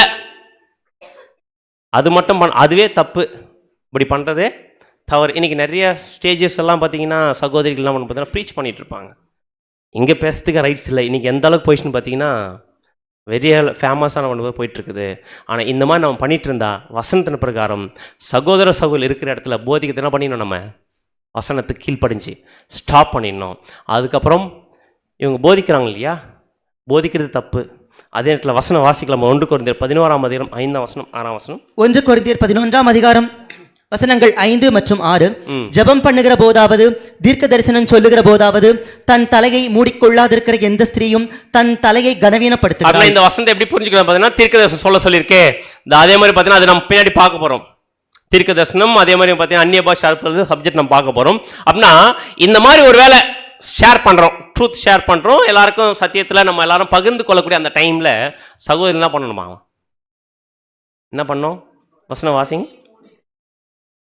ஜெபம் பண்ணுகிற போதாவது, தீர்க்க தரிசனம் சொல்லுகிற போதாவது, தன் தலையை மூடிக்கொள்ளாதிருக்கிற எந்த ஸ்திரீயும் தன் தலையை கனவீனப்படுத்துகிறாள், அது அவளுக்கு தலை சிரைக்கப்பட்டது போல் இருக்குமே. என்ன பண்ணோமாமா?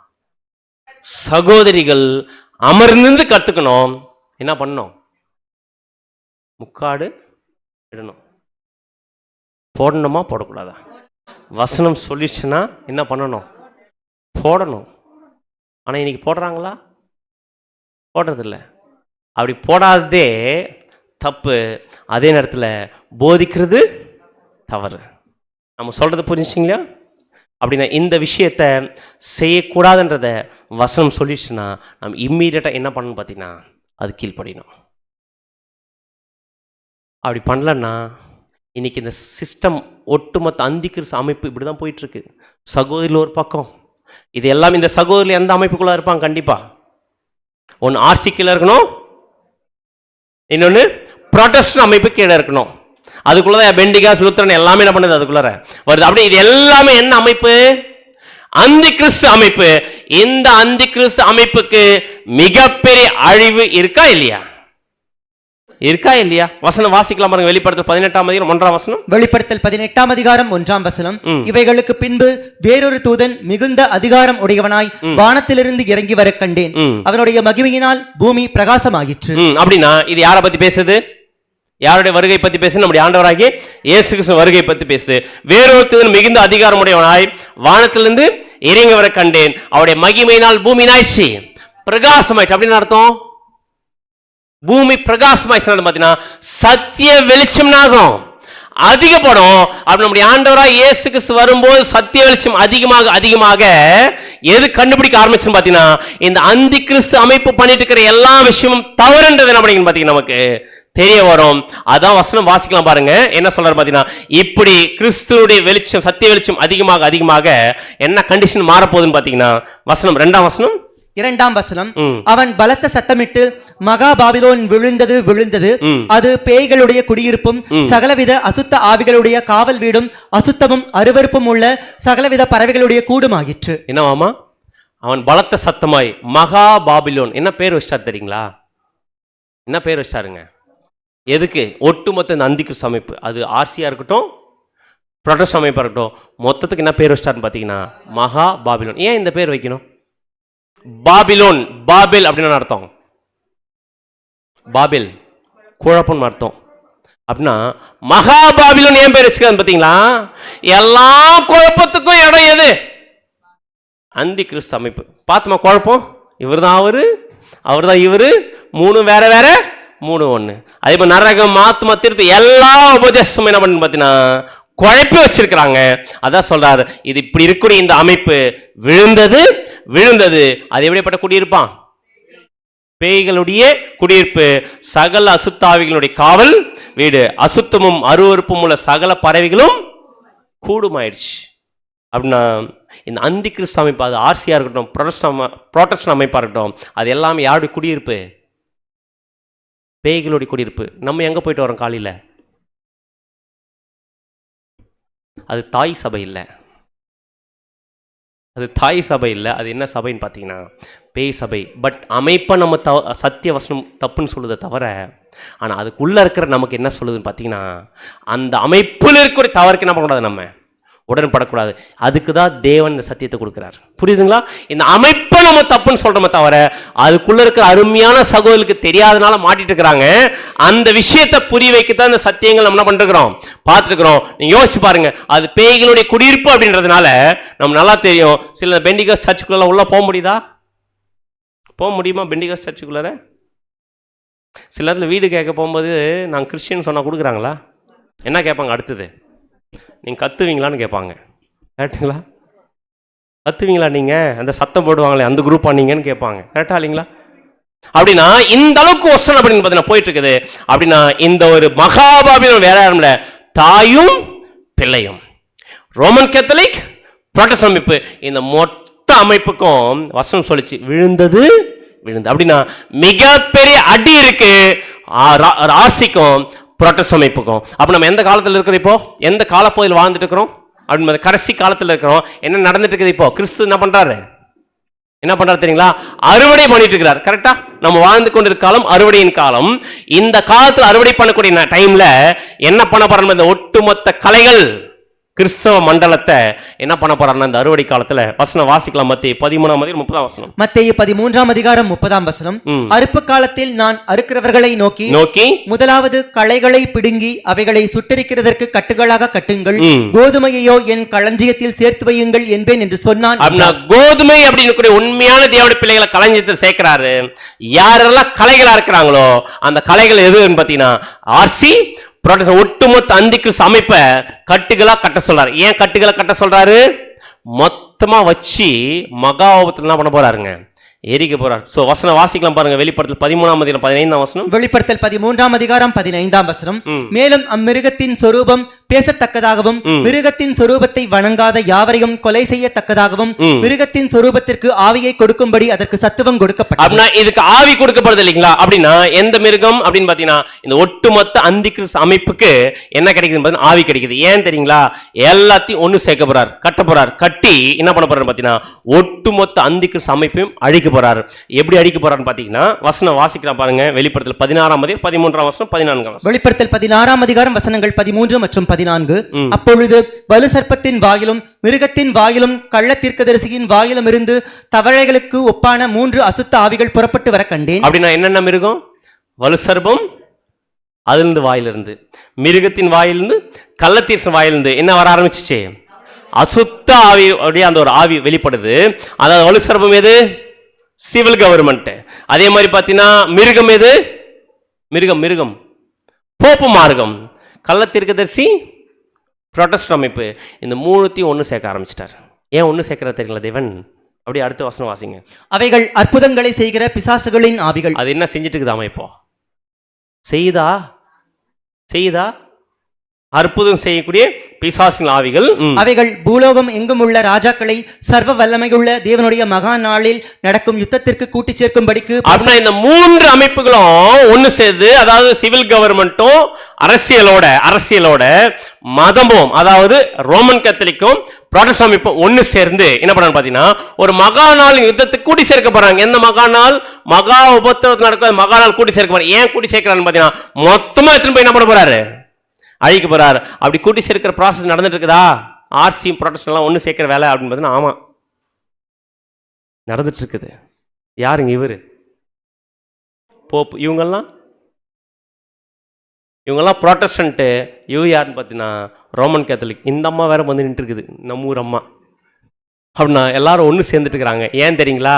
இப்படி போப்பு மார்க்கமும் புரோட்டஸ்டன்ட் அமைப்பும் ஒன்று சேர்ந்து கவர்மெண்டோட ஒன்று சேர்ந்து பண்ணிட்டு இருக்கிற இந்த ஒரு மோசமான அட்டுழியத்தை தப்புன்னு யாரும் சுட்டி காமிக்க கூடாதா? இது கரெக்டா? கிறிஸ்தவ மண்டலம், இன்னைக்கு இருக்க கிறிஸ்தவ மண்டலம் அரசியலோட ஒன்று சேர்றது தப்பா கரெக்டா? தப்பு அப்படின்னு யார் சொல்றது? யார் சொல்லணும் தெரியுங்களா? அது யார் சொல்லன்றத ஒரு ஒரு பைபிளில் ஒரு சம்பவம் இருக்குது. யாருன்னு பார்த்தீங்கன்னா ஆக்சுவலாக யோவான் ஸ்நானகன் இருக்கா இல்லையா? யோவான் ஸ்நானன் என்ன பண்ணார் பார்த்தீங்கன்னா தப்புன்னு சொன்னார். யாருக்கிட்ட போயிட்டு? ஏரோது கிட்ட. ஏரோதியால் என்ன பண்ணாங்க? தவறான உறவுக்குள்ள இருந்தாங்க. கரெக்டா? ஏரோதனுடைய சகோதரனுடைய மனைவியை இந்த அம்மா என்ன பண்ணிச்சு? தவற வேசித்தனம் பண்ணிடுச்சு. அந்த வேசித்தனம் பண்ணிட்டு இருக்க அந்த வேசித்தனத்தை தப்புன்னு யார் சுட்டி காமிச்சது? யோவான் சுட்டி காமிச்சாரு. ஆனா என்ன பண்ணிச்சுன்னா இந்த யோவான் ரொம்ப டார்ச்சர் பண்றாருன்னு ஏரோதியால் தெரிஞ்ச உடனே என்ன பண்ணிச்சுன்னு பாத்தீங்கன்னா அந்த ராஜாவுடைய ஒரு அந்த பர்த்டே டைம்ல என்ன பண்ணிச்சுன்னு பாத்தீங்கன்னா ஏரோதியாளுக்கு ஒரு மகள் இருந்தாங்க. அந்த அம்மா என்ன பண்ணிச்சுன்னு பாத்தீங்கன்னா டான்ஸ் ஆட விட்டுட்டு அந்த டான்ஸ்ல அந்த ராஜா மயங்கிட்ட உடனே அவர் என்ன வாக்கு கொடுத்துறாரு பாரு, உனக்கு என்ன வேணும்னு கேட்டார். கேட்டோன்னு அந்த பொண்ணு என்ன பண்ணிச்சுன்னு பாத்தீங்கன்னா எங்க அம்மா கிட்ட போய் கேட்கறேன்னுச்சு. கேட்டோன்னே அந்த அம்மா என்ன பண்ணிச்சுன்னு பாத்தீங்கன்னா ராஜா கிட்ட போயிட்டு யாருடைய தலையை கேளு? யோவான் ஸ்நானனுடைய தலையை கேளுன்னு கேட்டுச்சு. இப்ப யோசிச்சு பாருங்க, ஏரோது யாரை அடையாளப்படுத்துறாரு? அரசியல் கவர்மெண்ட் அடையாளப்படுத்துறாரு. அந்த தாய் யாரை அடையாளப்படுத்துறாங்க? தாய் ரோமன் கேத்தலிக் சர்ச் சிஸ்டம். அதுக்கு பொண்ணு இருந்துச்ச மகள் பிள்ளை யாருங்க? அந்த அம்மா புராட்டஸ்டன்ட் அமைப்பு. இந்த புராட்டஸ்டன்ட் அமைப்பும் அந்த ஒரு ரோமன் கேத்தலிக்குமே யாரோட அலைன்ஸ் போட்டாங்க? கவர்மெண்ட்டும் அலைன்ஸ் போட்டு யார் தலையை கேட்குறாங்க? யார் இது தப்புன்னு சொல்றாங்களோ அவங்க தலை எடுக்கிறதா வேலையை. இப்போ யாருங்க அந்த யோவான் ஸ்நானகன்? இப்போ இங்கேருந்து சொல்லிட்டு இருக்கிறாங்க பாருங்க,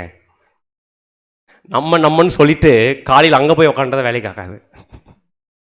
நம்ம அப்படின்னா அங்கே என்ன பண்ணக்கூடாது? இருக்கக்கூடாது. அப்படின்னா உண்மையான தேவனுடைய பிள்ளைகள் சத்திய வசனம் உண்மைன்னு தெரிஞ்சிச்சனா அது தப்புன்றத என்ன பண்ணணும்? நம்ம புரிஞ்சுக்கிட்டு சுட்டி காமிக்கணும். இதே மாதிரி இன்னொரு டைப் இருக்குது பழைய ஏற்பாடுல. யாருங்க? ஆகாப். அடுத்தது ஏசபேல். 2 பேரும் சேர்ந்து யாரை ஆப்போசிட் பண்ண ஆரம்பிச்சிட்டாங்க? எலியாவை ஆப்போசிட் பண்ண ஆரம்பிச்சு. கரெக்டா?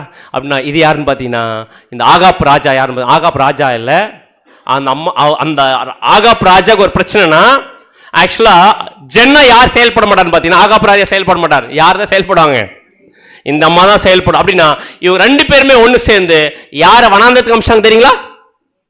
எலியாவை வனாந்தரத்துக்கு அமிச்சிட்டாங்க. அப்படின்னா அது அப்படியே பொருந்து பாருங்க. கவர்மெண்ட், ரோமன் கவர்மெண்ட்டும் அதே மாதிரி பாத்தீங்கன்னா போப்பு மார்க்கம் ஒண்ணு சேர்ந்து உண்மை சபை எங்க அமிச்சிட்டாங்க? வனாந்தரத்துக்கு. எலியா எத்தனை வருஷம் வனாந்தரத்துல இருந்தாரு? 13 வருஷமா? எவ்வளவு வருஷம்? 3.5 வருஷம். 3.5 வருஷம். 3.5 வருஷம். காலங்கள் அரைக்காலம். உண்மையான தேவனுடைய பிள்ளைகளை வனாந்தரத்துக்கு போனாங்களா? போகும்போது உண்மையா எலியாக்கு என்ன எப்படி ஃபுட்டு கிடைச்சிச்சு? கொடுத்தாரா தேவன்? அதே மாதிரி போப்பு மார்க்கம் அந்த ஒரு அதிகாரத்தில் இருக்கும்போது உண்மை சபை வனாந்தரத்துக்கு போகும்போது அதுக்கு ஃபுட்டு யாரு கொடுத்தது? போஷித்தாரா இல்ல தேவன்? உண்மையான தேவனுடைய பிள்ளைகளை போஷித்தாரு. அப்படின்னா இந்த ஒரு கண்டிஷன்ல இதை தவறுன்ற சுட்டி காமிக்குது யாருன்னு பார்த்தீங்கன்னா, நீங்களும் நானும் உண்மையான தேவனுடைய பிள்ளைகளா இருந்தா என்ன பண்ண? இந்த தவறை சுட்டி காமிக்கணும். ஆனால் என்ன ஆச்சரியன்னு பார்த்தீங்கன்னா, யாரை நம்பி அந்த ஒரு சர்ச் சிஸ்டம் இருக்குதோ அவங்களே அவங்கள கொண்டுருவாங்க. அதாவது ஏசபேலை யார் கொன்னது? அவருக்கு ஃபேவரா இருந்த அந்த ஜனங்களே என்ன பண்ணிட்டாங்க? அந்த அம்மாவை கொண்டுட்டாங்க. கரெக்டா இல்லைங்களா? அதே மாதிரி அந்த அம்மா ஏறி இருந்துச்சு இல்லையா மிருகத்தின் மேல? ஒரு வேசி மிருகத்து மேல ஏறிச்சு. அந்த மிருகம் எதுன்னு பார்த்தீங்கன்னா கவர்மெண்ட் செட்டப். அதே என்ன பண்ண போகுதுன்னா அந்த ஜனங்களே யாரை கீழே தள்ள போறாங்க பார்த்தீங்கன்னா, ஒட்டுமொத்த இந்த அரசு அந்திகிறிஸ்து அமைப்பை கீழே தள்ளி என்ன பண்ண போறாங்க பார்த்தீங்கன்னா மொத்தமா அழிக்க போறாங்க. அதான் வசனம் வாசிக்கலாம். வெளிப்படுத்தல் 18ஆம் அதிகாரம் 8ஆம் வசனம். வெளிப்படுத்தல் 18ஆம் அதிகாரம் 8ஆம் வசனம். ஆகையால் அவளுக்கு வரும் வாதைகளாகிய சாவும் துக்கமும் பஞ்சமும் ஒரே நாளில் வரும். இந்த அந்திகிறிஸ்துக்கு வரக்கூடிய சாவு துக்கம் பஞ்சம் ஒரே நாள்ல வரும். அவள் அக்னியினாலே சுட்டரிக்கப்படுவாள். அவளுக்கு நியாய தீர்ப்பு கொடுக்கும் தேவனாகிய கர்த்தர். கண்டிப்பா நம்ம போயிட்டு இருக்கிற சர்ச்சா இருக்கட்டும், எந்த ஒரு அமைப்பா இருக்கட்டும், எல்லாத்தையும் நியாயம் தீர்த்து அதை மிகப்பெரிய ஒரு அழிவு கொடுக்க போற ஒரு கண்டிஷன் என்ன பண்ணிட்டு இருக்குது? வந்துட்டு இருக்குது. அதே 10ஆம் வசனம் வாசிங்க. 10ஆம் வசனம். அவளுக்கு உண்டான வாதையினால் பயந்து தூரத்திலே நின்று, ஐயையோ பாபிலோன் மகாநகரமே, பலவான பட்டணமே, ஒரே நாழிகையில் உனக்கு ஆக்கினை வந்ததே என்பார்கள். அப்படின்னா இவ்வளோ பெரிய செழிப்பா இருக்கு இல்லையா அந்த அமைப்பு, அந்திகிறிஸ்து அமைப்பு, அது ஆர்சியா இருக்கட்டும், புரட்சி அமைப்பா இருக்கட்டும், இது மொத்தமே அழிக்க போறாரு. அப்படி அழியும் போது இதை நம்பி இருந்த கிறிஸ்தவர்கள் இருக்கா பாத்தீங்களா? என்ன சொல்லலாமா? தூரத்தில் என்று ஐயோ பாபிலோன் மகாநகரமே, பலமான பட்டணமே, என்ன ஆயிடுச்சு உனக்கு? ஒரே நாழிகையில் என்ன வந்துச்சு உனக்கு? ஆக்கினை தீர்ப்பு வந்துச்சு. கண்டிப்பா மகா உபத்திர காலத்துல நம்முடைய ஆண்டவராக இயேசு கிறிஸ்து இந்த ஒட்டுமொத்த கிறிஸ்தவ மண்டலத்தையும் அடிச்சு நொறுக்க போறார். இந்த அமைப்பையே என்ன பண்ண போறார்? கீழே விழ வைக்க போறார். பண்ண போறாரா இல்லையா? எதெல்லாம் பண்ண போறாரு? நம்ம காலையில் போயிட்டு இருக்கிற அந்த ஒரு அமைப்பையும் என்ன பண்ண போறாரு பார்த்தீங்கன்னா அடிச்சு நொறுக்க போறார். இப்படி பண்ண போறான்னு தெரிஞ்சிச்சு இல்லையா? நம்ம என்ன பண்ணலாம்? அதிலே இருந்தா அந்த பாபிலோனுக்கு அழிவு, அந்திகிறிஸ்து அமைப்பு கொடுக்கிற அழிவுல அழிக்கிற முடிவு பண்ணிட்டார். அதுக்குள்ள இருந்தா ஆயிடுவோம், நம்மளும் அழிஞ்சிருவோம். என்ன சொல்றா தெரியுங்களா? அடுத்தது வசனம் வாசிக்கலாம். 18ஆம் அதிகாரம் 4ஆம் வசனம். 4ஆம் வசனம். பின்பு வேறொரு சத்தம் வானத்திலிருந்து உண்டாகி, வேறொரு சத்தம் வானத்தில் உண்டாகி, அது என் ஜனங்களே. எங்க இருக்கிறவங்க? பாபிலோன். அதான் வாசிங்க அப்படி தொடர்ந்து. என் ஜனங்களே, என் ஜனங்களே, நீங்கள் அவளுடைய பாவங்களுக்கு உடன்படாமலும், அவளுடைய பாவங்களுக்கு உடன்படாமலும், அவளுக்கு நேரிடும் வாதைகளில் அகப்படாமலும் இருக்கும், அவளுக்கு நேரிடும் வாதையில் அகப்படாமலும் இருக்கும்படிக்கு அவளை விட்டு வெளியே வாருங்கள். அவளை விட்டு வெளியே வாருங்கள். யார் அவங்க? என் ஜனங்களே அப்படின்றாருங்க. யார் அந்த என் ஜனங்கள்? அதான் யாருன்னு கேட்கிறேன். என் ஜனங்களே அப்படின்னா வேற யாரும் இல்லை, இங்க உட்காட்டுருக்கு நம்ம தான். ஆக்சுவல் நம்ம எங்க தான் இருக்கிறோம் காலையில் வரைக்கும். எங்கன்னு இந்த எழுத்து பார்த்து நிற்காதீங்க. இது பழைய போட்டோ, ஒருவேளை இப்ப புதுசா வந்து இதுல இருக்காது. அப்படின்னா என் ஜனங்களே அப்படி இங்க சொல்றாருன்னா கொஞ்சம் சீரியஸா யோசிச்சு பார்க்கலாம். நம்ம எல்லாருமே எங்க இருக்கிறோம்? எங்க தான் இருக்கிறோம் காலையில் போயிட்டு வர வரைக்கும்? எந்த அமைப்புக்குள்ள இருக்கிறோம்? மகா பாபிலோன் அந்திகிறிஸ்து அமைப்பு தான் நம்ம காலையில போயிட்டு வரோம். ஆனா அந்த அமைப்பை அழிக்கிறதுக்கு முன்னாடி, அந்த அமைப்பை மொத்தமா அழிக்கிறதுக்கு முன்னாடி அதுக்குள்ள இருக்கக்கூடிய நம்மளை அதான் சொல்ல என் ஜனங்கள். ஆக்சுவலாக நம்மலாம் யாருடைய ஜனங்கள் தெரியுங்களா?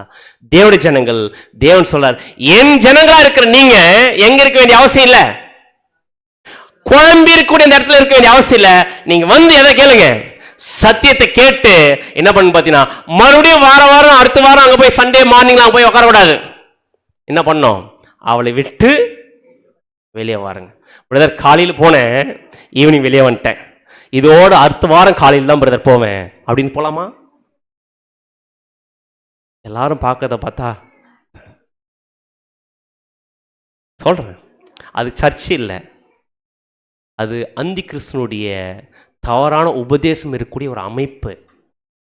இப்போ அவளை விட்டு என்ன பண்ணணும், நம்ம அவளை விட்டு அவளை விட்டு அவளை விட்டு அவளை விட்டு வெளியே வாருங்க. நான் சொல்லலை, எது சொல்லுது? வசனம் சொல்லுது. வெளியே வந்தா அங்க என்ன இருக்கு? குழப்பம் இருக்கு. குழப்பம் இருக்கக்கூடிய இடத்துல இருக்கக்கூடாது. நம்ம இப்ப எதை தேட வந்திருக்கிறோம்? இருள் இருக்கிற நம்ம எதை தேடி வந்திருக்கோம் பார்த்தீங்கன்னா, வாரம் வெளிச்சத்துக்குரிய சத்தியத்தை தேடி வந்திருக்கிறோம். அப்படின்னா இருளை விட்டு என்ன பண்ணணும், வெளியே வரணும். என்ன பிரதர் பண்றது அப்படின்னு கேட்டீங்கன்னா, அப்படி வெளியே வரணும் முடிவு பண்ணிட்டா எந்த சத்தியத்தை கேட்கணும், எப்படி சத்தியத்து பிரகாரம் வாழன்றதுக்கான ஒரு வழியும் சகோதரர்கள் பண்ணுவாங்க, உங்களுக்கு சொல்லுவாங்க. இந்த ஒரு அனௌன்ஸ்மெண்ட் என்னன்னு பார்த்தீங்கன்னா, இது ஸ்டார்டிங். இப்போ வர முடிவு பண்ணிட்டா நம்ம எப்படி வாழ்க்கை வாழணும் பார்த்தீங்கன்னா, கிறிஸ்து எதிர்பார்க்கக்கூடிய டெய்லி சாக்ரிஃபைஸ் வாழணும். அப்பேற்பட்ட ஒரு வாழ்க்கையை வாழணும் முடிவு பண்ணியிருக்கு. நம்ம அப்போஸ்தலன் பவுல் எப்படி சத்தியத்தை கீழ்ப்படிஞ்சு வாழ்ந்தாரோ, நம்ம நினைக்கலாம், பிரதர் நான் அந்த அமைப்பில் நான் இந்த பொசிஷனில் இருக்கேனே, அந்த பொசிஷனில் இருக்கேன், அதை நம்பி இருக்கேனே, அதனால எனக்கு நிறைய ஃபேவர் கிடைக்குது அப்படின்னு யோசிக்கலாம். பட் கிறிஸ்துவ நிமித்தம் எல்லாவற்றையும் நஷ்டம் குப்பை. கொஞ்சம் யோசிச்சு பாருங்க. அப்போஸ்தலன் பவுல் அவர் எப்படிப்பட்டவர் இருந்தார்? மிகப்பெரிய ஒரு ஸ்தானத்தில் இருந்த அவர் கிறிஸ்துக்காக எல்லாவற்றையும் தூக்கி போட்டார். அதே நேரத்தில் ஒருவேளை இந்த சத்தியத்துக்கு வந்திருக்கிற நம்ம ஹஸ்பண்ட் ஒய்ஃபா வந்திருந்தா, எக்கச்சக்கமான சத்தியங்களுக்கு வெளிப்படுத்தின விசேஷம் இன்னைக்கு வாரம் பார்த்துருக்கோம் பார்த்தீங்களா? ஆக்சுவலா இது பேசிக் சப்ஜெக்ட். நம்ம வாரம் ஈவினிங் பார்க்குறது அடிப்படை சத்தியங்கள். இன்னும் ஆழமான சத்தியத்தை தெரிஞ்சு கொள்றதுக்கான இடம் இருக்கு. அந்த இடத்துக்கு நம்ம வரும்போது இதில் இருக்கக்கூடிய இன்னும் ஆழமான சத்தியத்தை நம்ம என்ன பண்ணணும் பார்த்தீங்கன்னா தெரிஞ்சுக்க போகிறோம். ஒருவேளை நம்ம தனியாக வந்திருந்தா, கணவன் மனைவியாக இல்லாமல் தனியாக வாலிப சகோதரில் வந்திருந்தா, யார் மாதிரி இருக்கலாம்? மேரி மாதிரி இருக்கலாம், லிடியா மாதிரி இருக்கலாம். ஒருவேளை நம்முடைய பிள்ளைகளை சத்தியத்தில் வளரணும் முடிவு பண்ணா, எப்படி சத்தியத்தில் வளர்க்குறதுன்றதுக்கான ஒரு மிகப்பெரிய ஒரு கைடன்ஸ் நமக்கு கிடைக்கும். அதே இடத்துல வாலிபராக வந்திருந்தா யார் மாதிரி இருக்கலாம்? சத்தியத்துக்கு ஏற்ற ஸ்டீஃபன் மாதிரி இருக்கலாம். வாலிப பிள்ளைகளை சத்தியத்துக்கு ஏற்ற மாதிரி நம்ம பார்த்தீங்கன்னா வளர்க்கலாம். இப்பேற்பட்ட ஒரு ப்ரிவிலேஜ் இருக்கு. ஆனால் இது பண்ணணும்னா, இந்த அளவுக்கு சத்தியத்தில் நம்ம இன்னும் சத்திய வெளிச்சத்தில் வளரணும்னா என்ன பண்ணணும்? அவளை விட்டு வெளியே வரணும். அப்படி நான் வசனம் வாசிக்கலாம் பாருங்க. எரேமியா 15ஆம் அதிகாரம் 6ஆம் வசனம். எரேமியா 51ஆம் அதிகாரம் 6ஆம் வசனம். நீங்கள் பாபிலோனின் அக்கிரமத்தில் சங்காரமாகாதபடிக்கு என்ன சொல்லிட்டாருங்க? நீங்கள் பாபிலோன் அக்கிரமத்தில் சங்காரம் ஆகாதபடிக்கு அதன் நடுவிலிருந்து ஓடி என்ன பண்ணுங்க? நடுவிலிருந்து ஓடி அவரவர் தங்கள் ஆத்துமாவை தப்புவியுங்கள். என்ன பண்ணுங்க? அவர்கள் தங்கள் ஆத்துமாக்களை தப்புவியுங்கள். இது கர்த்தர் அதனிடத்தில் பழி வாங்குகிற காலமா. இன்னும் கொஞ்ச நாள் தேவன் என்ன பண்ண போறாரு? பழி வாங்க போறாரு. இன்னும் கொஞ்ச நாள் தானே, நான் அங்க இருந்துட்டு கொஞ்ச நாளைக்கு அப்புறம் வரேன் அப்படின்னா, அது பழி வாங்கும் போது அந்த டைம்ல ஓடி வந்தா எங்க சத்தியம் என்ன பண்ணாது? கிடைக்காது. அப்படியே வாசிங்க. அவர் அதற்கு பதில் செலுத்துவார். அடுத்தது கலாத்தியர் 4ஆம் அதிகாரம் 8-9. கலாத்தியர் 4ஆம் அதிகாரம் வசனங்கள் 8 மற்றும் 9. நீங்கள் தேவனை அறியாமல் இருந்தபோது சுபாவத்தின்படி தேவர்கள் அல்லாதவர்களுக்கு அடிமைகளாய் இருந்தீர்கள். இப்பொழுதோ நீங்கள் தேவனை அறிந்திருக்க அல்லது தேவனாலே அறியப்பட்டிருக்க பலனற்றதும் வெறுமையானதுமான அவ்வழிபாடுகளுக்கு நீங்கள் மறுபடியும் அவைகளுக்கு. நல்லா கவனிங்க. பலனற்றதும் வெறுமையானதுமான அவ்வழிபாடுகளுக்கு நீங்கள் என்ன பண்ணாதீங்க. மறுபடியும் காலையில் போகாமல் மறுபடியும் அவளுக்கு அடிமைப்படும்படி விரும்புகிறது எப்படி அப்படின்னு என்ன பண்ணக்கூடாதுங்க? தப்புன்னு தெரிஞ்சிச்சு, தவறான உபதேசம் இருக்குன்னு தெரிஞ்சிச்சு, என்ன பண்ணக்கூடாது? சத்திய வசனம் சொல்லிடுச்சுன்னா என்ன பண்ணணும்? அதுக்கு கீழ்ப்படினோம். அடுத்த வசனம் 2 கொரிந்தியர் 6ஆம் அதிகாரம் 14-15. 2 கொரிந்தியர் 6ஆம் அதிகாரம் வசனங்கள் 14 மற்றும் 15. ம். அந்நிய நுகத்திலே அவிசுவாசிகளுடன் என்ன பிணைக்கப்படாதிருப்பீர்களாக. பண்ண வேண்டாம்? அந்நிய நுகத்துல அவிசுவாசிகளோட என்ன பண்ண வேண்டாம்? பிணைக்கப்பட வேண்டாம். அடுத்தது, நீதிக்கும் அநீதிக்கும் சம்பந்தம் எது? நீதிக்கும் அநீதிக்கும் என்ன இருக்கு? நம்ம இவ்வளவு வார வாரம் கேட்டுக்கிற சத்தியம் நீதியான சத்தியமா அநீதியான சத்தியமா? ஒருவேளை அநீதியான சத்தியம் நம்ம ஃபீல் பண்ணா என்ன பண்ணிக்கலாம்? இங்க இருந்து போய்க்கலாம். இல்ல பிரதர், இது வரைக்கும் நான் வாழ்நாளிலேயே கேட்காத ஆழமான சத்தியம் இங்கதான் கிடைக்குது முடிவு பண்ணிட்டா அவளை விட்டு என்ன பண்ணலாம்? என்ன பண்ணிடலாம்? வெளியே வந்துடலாம். வாசிங்க. ஒளிக்கும் இருளுக்கும் ஐக்கியம் எது? ஒளிக்கும் இருளுக்கும் என்ன இருக்காது? சம்பந்தம் இல்ல. கிறிஸ்துவுக்கும் பேலியாளுக்கும் இசைவேது? கிறிஸ்துவுக்கும் பேலியாளுக்கும் என்ன இருக்கு? என்ன இல்ல? இசைவேத. அவிசுவாசியுடனே விசுவாசிக்கு பங்கேது? அவிசுவாசிகளோட சத்தியத்தை சரியா விசுவாசி நமக்கு என்ன இல்ல? பங்கு இல்ல. அடுத்து தொடர்ந்து வாசிங்க. அப்படியே 16-17 வரைக்கும் வசனங்கள் 16 மற்றும் 17. தேவனுடைய ஆலயத்துக்கும் விக்கிரகங்களுக்கும் சம்பந்தம் ஏது? நான் அவர்களுக்குள்ளே வாசம் பண்ணி அவர்களுக்குள்ளே உலாவி அவர்கள் தேவனாய் இருப்பேன், அவர்கள் என் ஜனங்களாய் இருப்பார்கள் என்று தேவன் சொன்னபடி நீங்கள் ஜீவனுள்ள தேவனுடைய ஆலயமாய் இருக்கிறீர்களே. ஆனபடியால் நீங்கள் அவர்கள் நடுவிலிருந்து புறப்பட்டு நீங்கள் அவர் நடுவிலிருந்து புறப்பட்டு பிரிந்து போய் அசுத்தமானதை தொடாதிருங்கள் என்று கர்த்தர் என்ன சொல்கிறார். பண்ணக்கூடாது? நம்ம அசுத்தமானதை தொடக்கூடாது. 18ஆம் வசனம். 18ஆம் வசனம். அப்பொழுது நான் உங்களை ஏற்றுக்கொண்டு உங்களுக்கு பிதாவாய் இருப்பேன், நீங்கள் எனக்கு குமாரரும் குமாரத்திகளுமாய் இருப்பீர்கள் என்று சர்வ வல்லமையுள்ள கர்த்தர் அப்படி சொல்லுகிறார். நம்ம அதை வெறுத்துட்டு வந்தா நம்ம யாருடைய பிள்ளைகளா மாற முடியும்? உண்மையான பிதாவாகிய தேவன் யாரோ அவருக்கு பிள்ளைகளாகவும், இல்லைன்னா வேசியின் பிள்ளைகளா தான் இருப்போம். அதான் வசனம் நமக்கு சொல்லுது. சகரியா 2:7 வசனம். பாபிலோன் குமாரத்தினிடத்தில் குடியிருக்கிற சியோன். ஆக்சுவலா பாபிலோன் இந்த அமைப்புக்குள்ள நம்ம இருக்கிறத நம்ம எப்படி பார்க்குறாரு பார்த்தீங்கன்னா, நம்மளாம் சியோன். உன்னை என்ன பண்ணிக்கோ? விடுவித்துக்கோ. சத்தியத்தை சொல்ல வேண்டியது எங்களுடைய கடமை. விடுவித்து கொள்றதும் கொள்ளாததும் நம்ம ஒவ்வொருத்தருடைய கடமை. ஆனால் இங்கே வார வாரம் சப்ஜெக்ட் என்ன பண்ணோம்? போயிட்டு இருக்கோம். பட் சத்தியத்தை கேட்கறதுக்கு வாஞ்சியோடு வரணும்னா என்ன பண்ணோம்? இங்கே சத்தியத்தை கேட்டுக்கிட்டு நான் அங்கேயும் போயிட்டுருக்கேன் அப்படின்னா கண்டிப்பாக அது தேவனுக்கு என்ன ஆகாது? இரு மனம் உள்ளவன் தன் வழிகளில் நிலையோட. சத்தியம் எங்கேயாச்சும் ஒன்று தான் இருக்கணும். கரெக்டா? இதுதான் முடிவு பண்ணிட்டா இங்கே இருக்கணும், அங்கே விட்டுட்டு வந்துடணும். அங்கே தான் இருக்குன்னா என்ன பண்ணிக்கலாம்? தாராளமாக போய்க்கலாம். அது யாருடைய சுயாதீனம்? நம்முடைய சுயாதீனம். ஆனால் எங்கே சத்தியம் இருக்குன்னு முடிவு பண்ணிட்டோமோ அதுக்காக எவ்வளோ பெரிய விஷயத்தை தியாகம் செய்யறதுக்கு யார் ரெடியாக இருக்கணும்? ரெடியாக இருக்கணும். இல்லைன்னா நம்ம மிகப்பெரிய ஆசீர்வாதம் பண்ணிடுவோம், இழந்துடுவோம். யோசிச்சு பாருங்க. இது சீரியஸான விஷயம். நம்முடைய ஆண்டவராகி இயேசு கிறிஸ்து மிகப்பெரிய ஒரு சத்தியத்தை நம்ம பண்ணியிருக்காரு. பார்த்தீங்கன்னா நம்ம கொடுத்துருக்கிறார். அந்தி கிறிஸ்து யாருன்னு தெரியாமல் இருந்தோம், இன்னைக்கு தெரிஞ்சிச்சா? அந்தி கிறிஸ்துடைய நம்பர் என்னன்னு தெரியாமல் இருந்தோம், தெரிஞ்சிச்சா? கிறிஸ்துவ சபை என்னன்னு தெரியாமல் தெரிஞ்சிச்சா? நரகம், ஆத்மா, திருத்துவம், எவ்வளோ உபதேசங்கள் நமக்கு தெளிவாக தேவன் கொடுத்துருக்கும் போது இன்னும் நான் அந்த குழப்பத்தில் இருப்பேன் அப்படின்னா உண்மையிலே நம்ம தான் பரிதபிக்கக்கூடியவர்கள். அதான் வசனம் வாசிக்கலாம். சகரியா 2:8 வசனம். சகரியா 2ஆம் அதிகாரம் 8ஆம் வசனம். பிற்பாடு மகிமை உண்டாகும் என்று சேனைகளின் கர்த்தர் சொல்லுகிறார். உங்களை கொள்ளையிட்ட ஜாதிகளிடத்துக்கு என்னை அனுப்பினார், உங்களை தொடுகிறவன் அவருடைய கண்மணியை தொடுகிறான். அப்படின்னா இந்த மாதிரி நம்ம முடிவு எடுத்துட்டு வந்துட்டா, சகோதரிகள் கூட கேட்டாங்க, பிரதர் இப்படி பண்ணிட்டா என்ன பண்றது? பிரதர் வந்துட்டா என்ன பண்றது அப்படின்னு பாத்தீங்கன்னா, உங்களை தொடுகிறவன் என் கண்மணி தொடு. சத்தியத்திற்காக நம்ம தைரியமா எல்லாத்தையும் விட்டுட்டு வந்தா தேவனுடைய மாபெரும் பாதுகாப்பு யாரு கிடைக்கும்? யாரு கிடைக்கும்? நமக்கு கிடைக்கும். அப்படின்னா இப்போ நிறைய பேர் கேள்வி, பிரதர் அப்போ மார்னிங் போகக்கூடாதா? அப்படின்னா போகக்கூடாது.